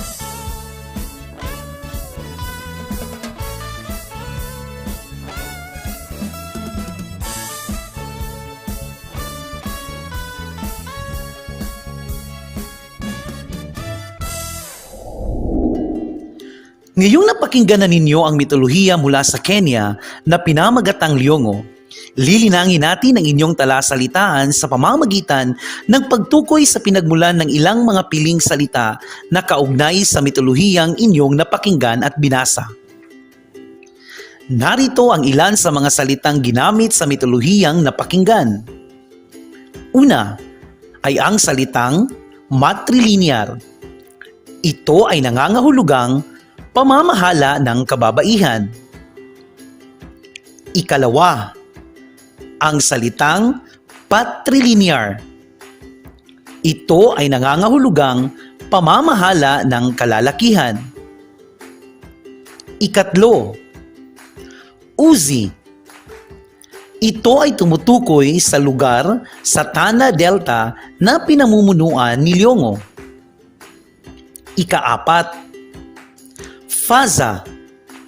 Ito ay tumutukoy sa isang isla ng Pate na kung saan pinamamahalaan din ni Liyongo. Panghuling salita ay ang Gala. Ito ay tumutukoy sa kalaban na winagian ni Liyongo. Ngayong nabigyan na natin ng pagpapakahulugan ang ilang mga salita na ginamit sa akdang napakinggan, panahon na upang palalimin ang pag-unawa sa napakinggang akda sa pamamagitan ng pagsagot sa mga tanong na nakahanda. Para sa unang tanong, ano ang suliranin ng tauhan? Uulitin ko. Ano ang suliranin ng tauhan? Tama! Ang kauna-unahang suliranin ng tauhan ay ang kanyang lihim na kung tatamaan ang kanyang pusod ng karayom, siya ay mamamatay. Kasunod nito, ang pagdakip sa kanya ng hari at ikinadena siya. Nais ng hari na mawala siya, ngunit nang makahanap si Liyongo ng paraan upang makatakas, gumawa rin ng plano ang hari upang dakpin siyang muli. Ikalawang tanong, ano ang naging kilos at gawi ni Liyongo? Uulitin ko. Ano ang naging kilos at gawi ni Liyongo? Magaling! Sa kwentong Liyongo, nagpakita siya ng iba't ibang katangian na kahanga-hanga at nagbigay ng inspirasyon sa marami. Una, nagpakita siya ng kalakasan at pagiging alerto. Nang pahirapan ay tikulong siya ng pinsang si Haring Ahmad, nakagawa siya ng paraan upang makatakas dito. Napagwagian niya ang labanan sa pagitan niya at ng mga wagala.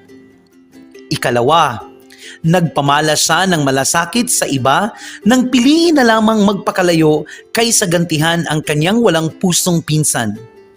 Alam niyang maraming madadamay sa oras na padanakin niya ang dugo. Kaya tumira na lamang siya sa gubat. Panghuli, ipinakita niya ang pagmamahal sa kanyang pamilya. Gayunman, bandang huli ay napatay siya ng sarili niyang anak.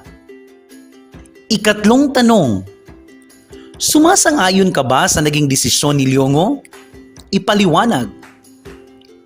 Uulitin ko, sumasang-ayon ka ba sa naging desisyon ni Liyongo? Magaling! Batay sa sariling pagpapasya, Sang-ayon ako sa naging desisyon ni Leongo na wag nang makipaglaban kay Haring Ahmad dahil ang pagpapanatili ng kapayapaan ay mahalaga sa kapakanan hindi lamang sa iyo kundi sa lahat ng taong nakapaligid sa iyo. Ika nga, hindi sa lahat ng panahon ay kailangan mong makipaglaban upang ipakitang ikay matapang.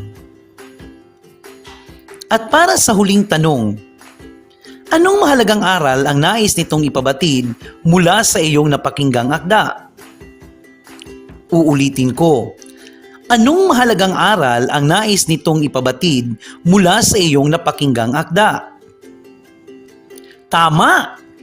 Ang aral na nais ipabatid ng napakinggang akda ay ang katotohanan na hindi dapat na magtitiwala ng basta-basta dahil maaaring ikay lolokohin o tatraydurin ng mga taong nakapaligid sa iyo.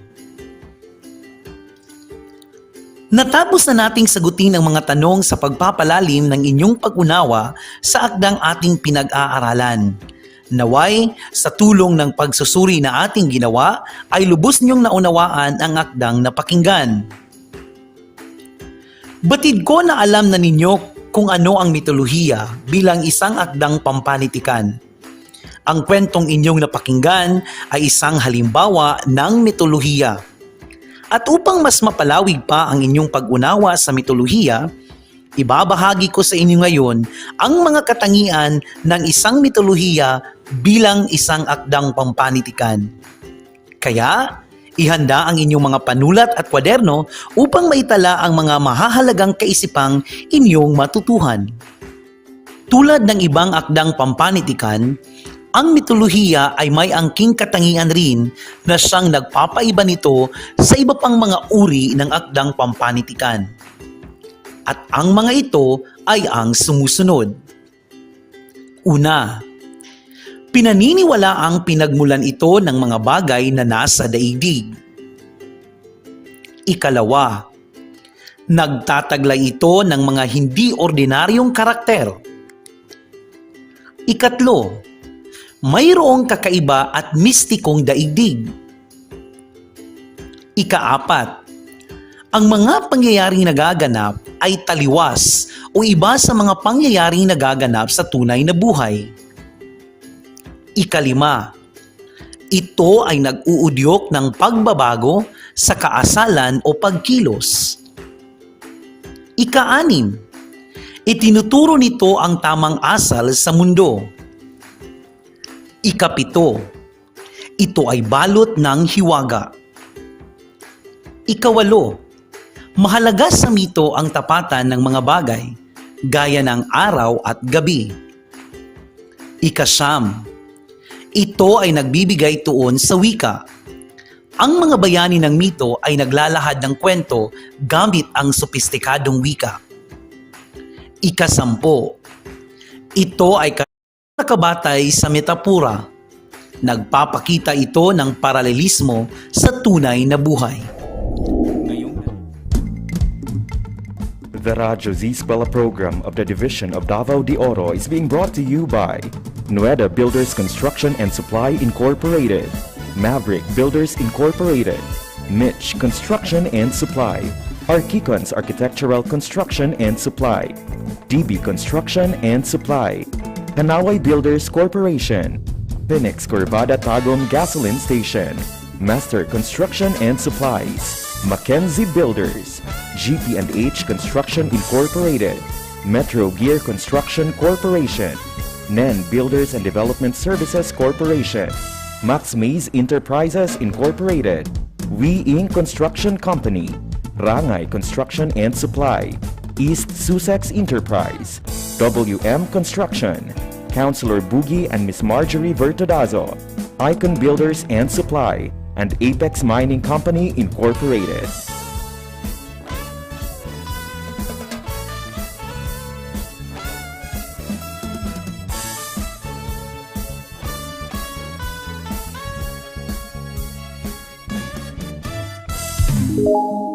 Ngayong natalakay na natin ang ating paksa sa araw na ito, oras na upang subukin naman ang inyong mga natutunan sa ating ginawang talakayan. Kaya naman, kunin na ang inyong sagutang papel at inyong panulat para sa ating maikling pasulit.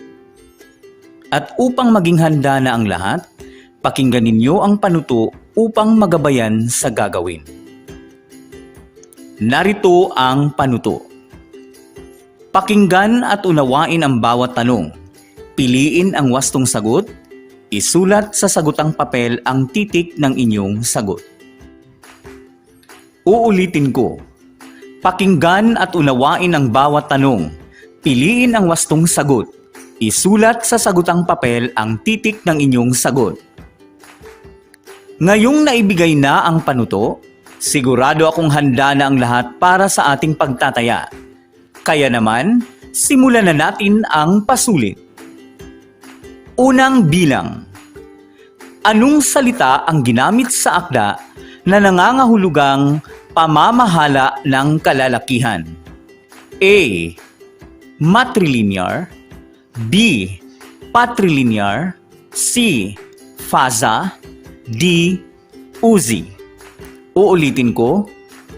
Anong salita ang ginamit sa akda na nangangahulugang pamamahala ng kalalakihan?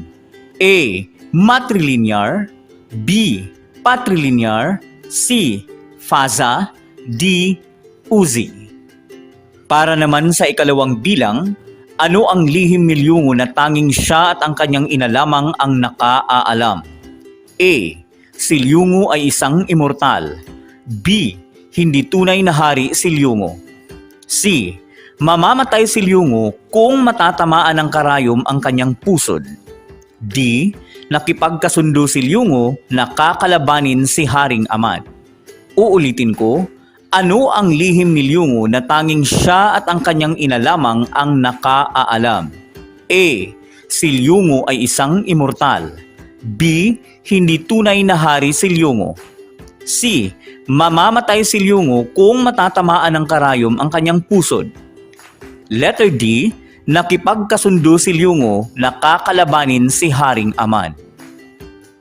Narito na ang ikatlong bilang. Bakit ninanais ni Haring Amad na mapangasawa ni Lyungo ang kanyang anak na dalaga? A. Upang mapabilang si Lyungo sa kanyang pamilya at maging kakampi. B.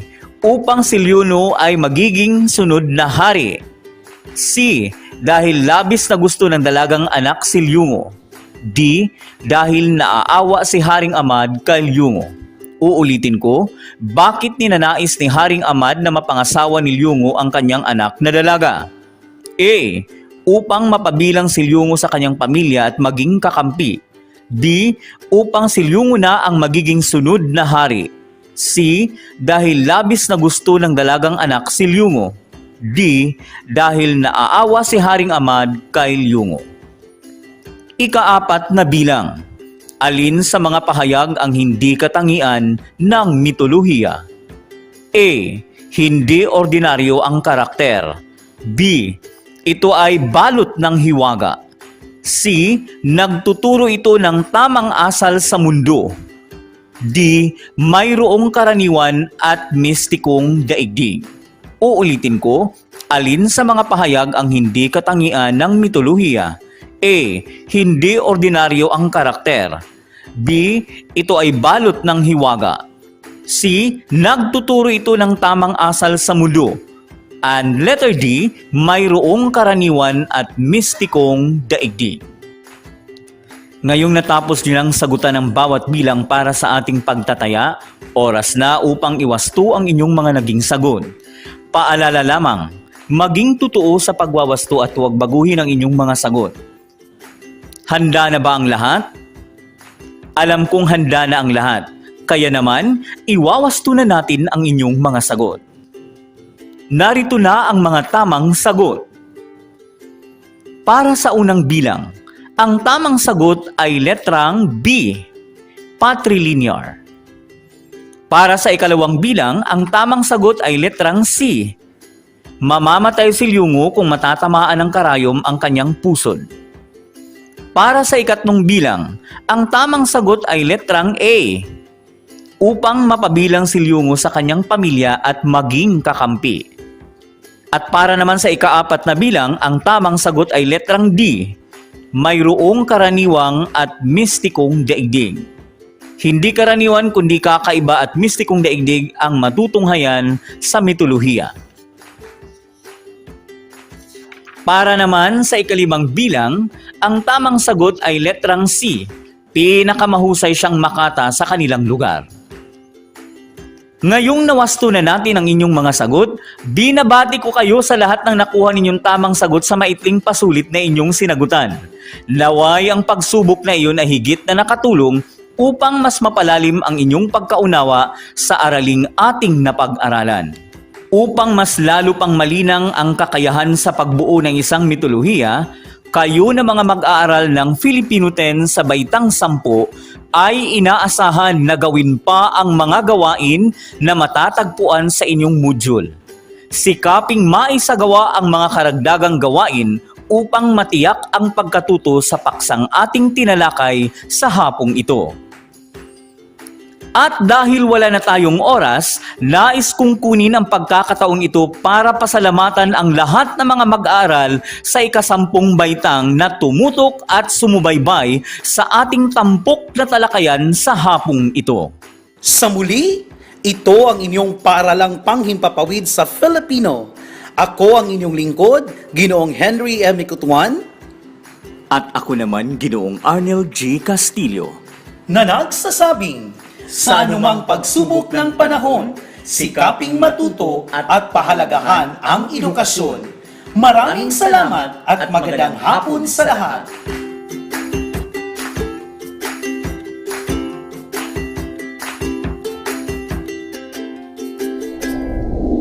Radyo Z-Eskwela Executive and Technical Working Committee. The school's Division Superintendent, Euphemia T. Gamutin, CESO 5. Assistant Schools Division Superintendent, Dr. Romel R. Handayan. Curriculum Implementation Division OIC Chief, Dr. Arlene B. Lim. School Governance and Operations Division, Dr. Ruben J. Riponte. Program Director, Dr. Arlene B. Lim. Assistant Program Director, Noemi P. Canales. Members, Cecilia Morales, Dr. Hilda A. Opeña, Dr. Eldecris B. Calzadora, Dr. Dexter A. Sikinia, Nohara O. Pinute, Dr. Grace D. Pontillas, Dr. Renato N. Pakpakin, Dr. Andy P. Cabodok, Juanito Lapiceros, Engineer Norberto S. Manlangit, Ryan Villanueva, Jomar M. Dumupoy, Bob Daylan S. Milabat, Medard D. Apit, and Paz Eugenia Villusino. Technical Working Committee, Production and Communications, Lorely E. Quijano, Given G. Hinampas, Judiland T. U, Donna D. T. Bolifer, Mary Rose N. Resma, Riwen C. Manuel, Irene Lea C. Manguhon, and Bessie Aya N. Banyes.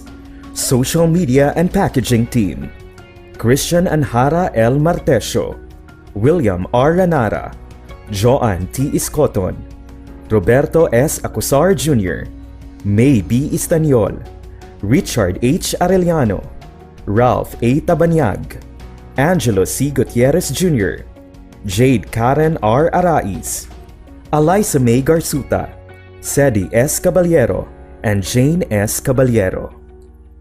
Sa Radyo Z-Eskwela, siguradong masaya.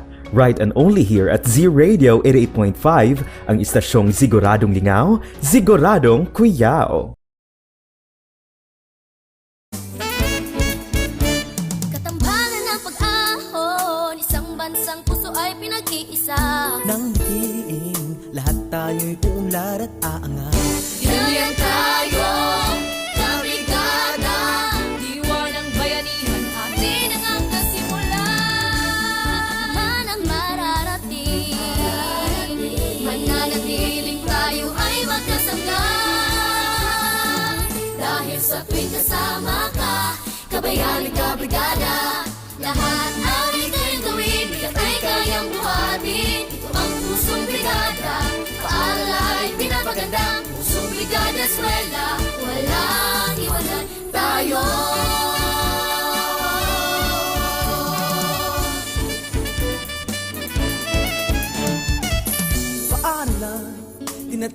na tahanan. Alagaan, patuloy pagyamanin, kulay at tinig, panatilihin natin. Ito lang, Kapit lang, sama-sama, walang iwanan, mananatiling magkasangga. langit ay kakampiling natin. Ano man ang mararating, mananatiling tayo ay magkasangga. Dahil sa tuwing kasama ka, kabayani ka, brigada. Lahat ay kayang gawin, bigat ay kayang buhatin. Pusong brigada, eskwela, walang iwanan tayo. Walang iwanan tayo.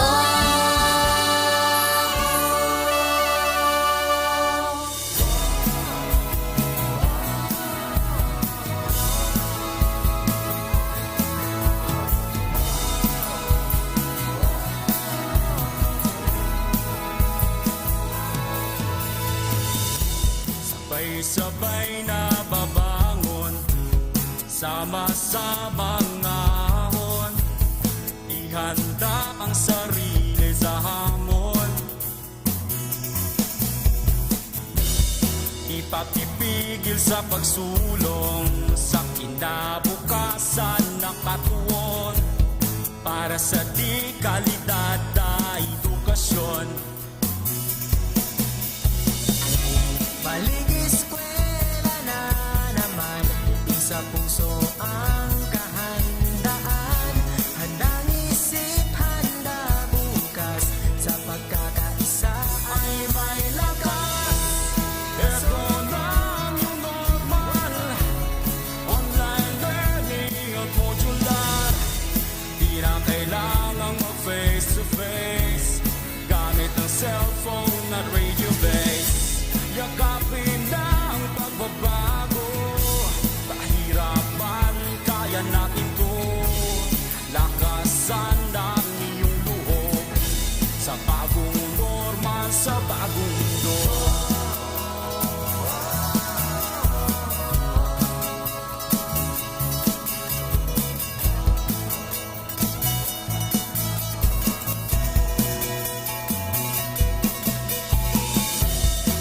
Kristiyano at katutubo, isang hanggarin san patungo. Ipagpatuloy pag-aaral mo, tagumpay ay naghihintay sa'yo. Balik eskwela na naman, sa puso ang kahandaan. Handang isip, handa bukas, sa pagkakaisa ay may lakas. Ito na ang new normal, online learning at modular. Di na kailangang mag-face to face, gamit ang cellphone at radio base. Yakapin na ang pagbabago, pahirapan, kaya natin to. Lakasan ang iyong loob, sa bagong normal, sa bagong mundo. Isang alang-alang natin ang ating kaligtasan, sa bawat oras at panahon, magpakailanman. Hangat palagi ng ating paaralan, ang matuto, gayon din maging ligtas ang kabataan. Tayo ay magkaisa, halina't sama-sama, kasali lahat, kasama lahat, para sa lahat. Pilipinas, maghanda ka na, balik eskwela na, tara. Tayong lahat, sabay-sabay, pagkakaisa ay may lakas. Ito na ang new normal, online learning at modular. Di na kailangang mag-face to face, gamit ang cellphone at radio base. Yakapin na ang pagbabago, pahirapan, kaya natin to. Lakasan ang iyong loob, sa bagong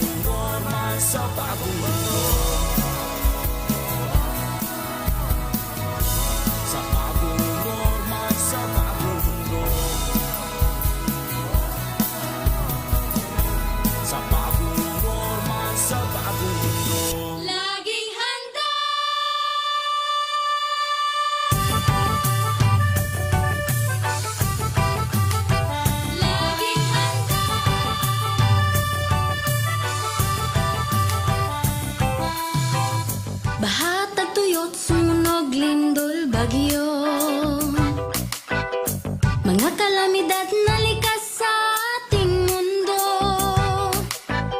napapahamak ang buhay at kabuhayan. Kaya naman kailangan ngang paghandaan. Maging handa, maging alerto, tungkulin to ng bawat mamamayan. Kaya tara na, kilos na, lika na, tumulong tayo. Gawin na po ang karapat-dapat na maging laging handa. Tara na, kilos na, lika na, tumulong tayo. Gawin na po ang karapat-dapat na maging laging handa.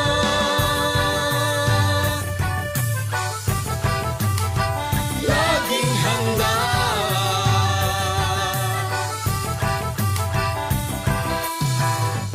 Kalamidad ay maaasahang darating. Sa di inaasahang oras, Kaya naman hindi na dapat hintayin. Unahan na habang di pa natataranta. maging handa, maging alerto, tungkulin to ng bawat mamamayan. Kaya tara na, kilos na, lika na, tumulong tayo. Gawin na po ang karapat-dapat na maging laging handa. Tara na, kilos na, lika na, tumulong tayo. Gawin na po ang karapat-dapat na maging laging handa. Suriin mo mabuti ang iyong kapaligiran. Saan ka pa nakatira? Diyan ba ay bumabaha? Tuwing gamot pagkain, kumot pang sindi, first aid kit, mga gamit panligtas ng buhay dapat mabitbit. At sakaling lumindol o sumabog ang bulkan, meron bang matagdaanan palayo sa kasawian? Panahon na ay malupit at ang hangin hagupit. Mabuti na lang na tayo ay laging nakahanda. Tara na, kilos na, lika na, tumulong tayo. Gawin na po ang karapat-dapat na maging laging handa. Tara na, kilos na, lika na, tumulong tayo. Gawin na po ang karapat-dapat na maging laging handa.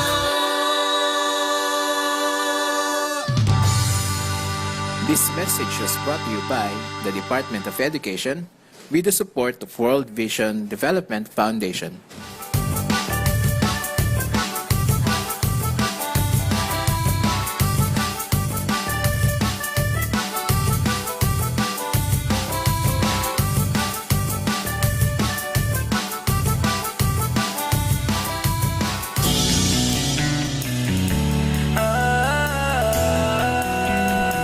Magbayanihan na, magbayanihan na,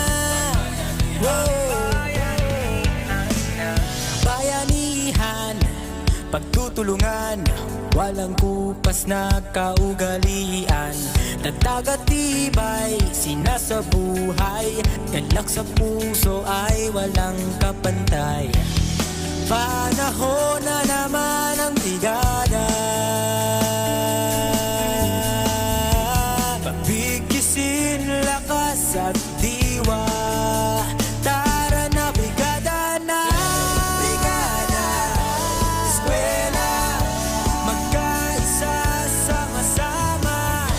Brigada, eskwela, sa atin na buong barkada. Brigada, eskwela, kilos na, magbayanihan na. Ikaw ako, tayong lahat, hawak kamay, sabay-sabay, kapit bisig, buong bayan. Tara na, kumilos na.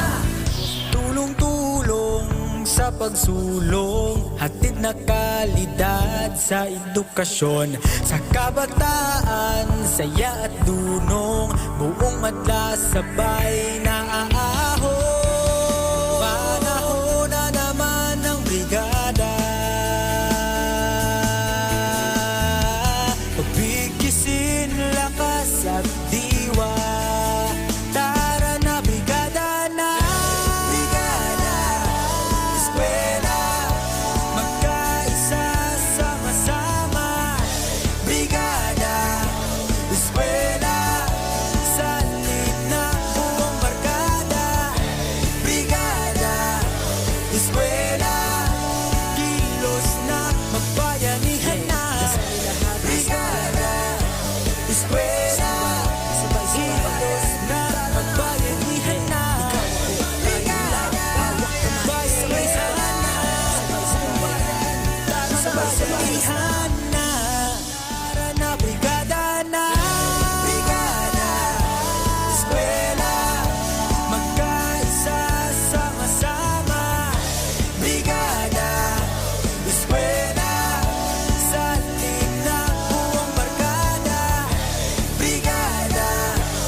Radyo Z-Eskwela Executive and Technical Working Committee.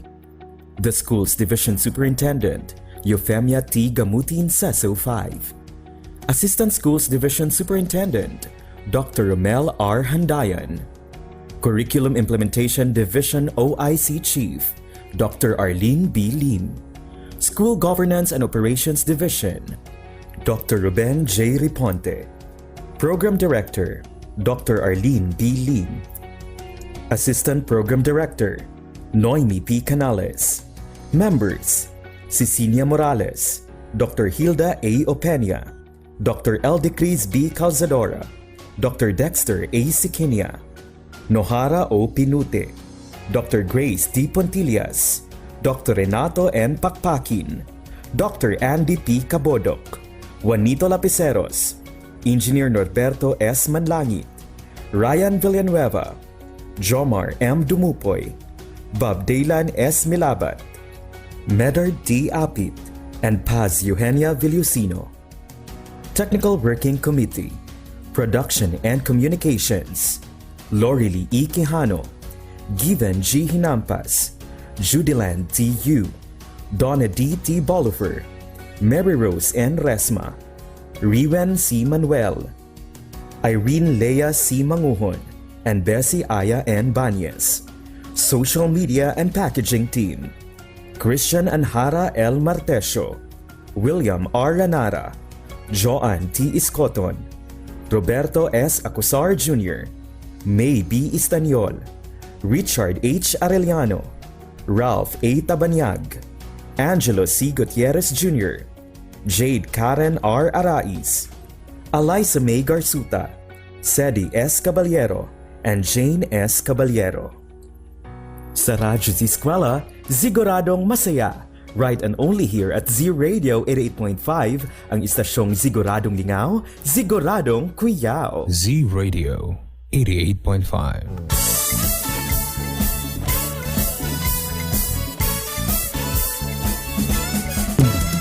We are back mga kazi. It's already 1:53 na po ng hapon. Again, 1:53 ng atong oras karon. Ug kamo na minog gihapon sa atong programang Radyo Z-Eskwela. Siguradong masaya. Yes, our program is atid po sa atin ng DAPE Division of Davao de Oro in partnership with the Z Radio 88.5. Ayan mga ka-Z-Eskwela, natapos na nating i-feature ating last lesson presentation for today, which is about grade 10 Filipino na may topic na mitolohiya mula sa Kenya. Nais naming pasalamatan ang content presenters para sa presentation na ito. We have Sir Arnil G. Castillo from Attorney Orlando Estremado National High School, isang Master Teacher 1, and also Sir Henry Mikutuan, isang Teacher 1 from Pindasan National High School. Thank you so much and congratulations. Yes, so maraming salamat at congratulations po sa lahat ng ating mga content presenters along with the material developer for today's episode. And para naman bukas mga ka-Z-Eskwela, tunghayan ninyo ang another episode ng ating programang Radyo Z-Eskwela, and we will feature two subjects po, Filipino 11-12 and Araling Panglipunan 9 and 10. Ayan, so dapat niyo po yung abangan bukas. So sa mga learners nato, kung kamo wala pa naka-access sa atong attendance link, so once again, we are encouraging you to kindly notify us with your attendance. Bukas po ang ating attendance link hanggang 2:00 ng hapong ito. Ayan mga ka-Z-Eskwela, and of course, patuloy pa rin tayong sumuporta sa ating cross-line streaming para dali rin mo ma-notify kung unsa pa ang mga inyong hulaton or yung aabangan ng mga lesson presentations sa atong programa. Yes, at kami magpapaalam na maraming thank you po for being with us today. Sa ngalan sa kinatibuk ang puwersa sa RBI DAPE Division of Davao de Oro, inubanan sa management and staff din sa Z Radio 88.5, sa ngalan usab sa ito ang VMix operator for today, Sir Ralph Tabanyag. Kininyo mga maestra ug maestro sa kahanginan. This has been Teacher Maymay Resma. And I'm Sir Drew Manuel. Hangtod sa sunod higayon, mga ka-Z-Eskwela, once again, daghang salamat sa kanunay. Dalaygon ang Diyos.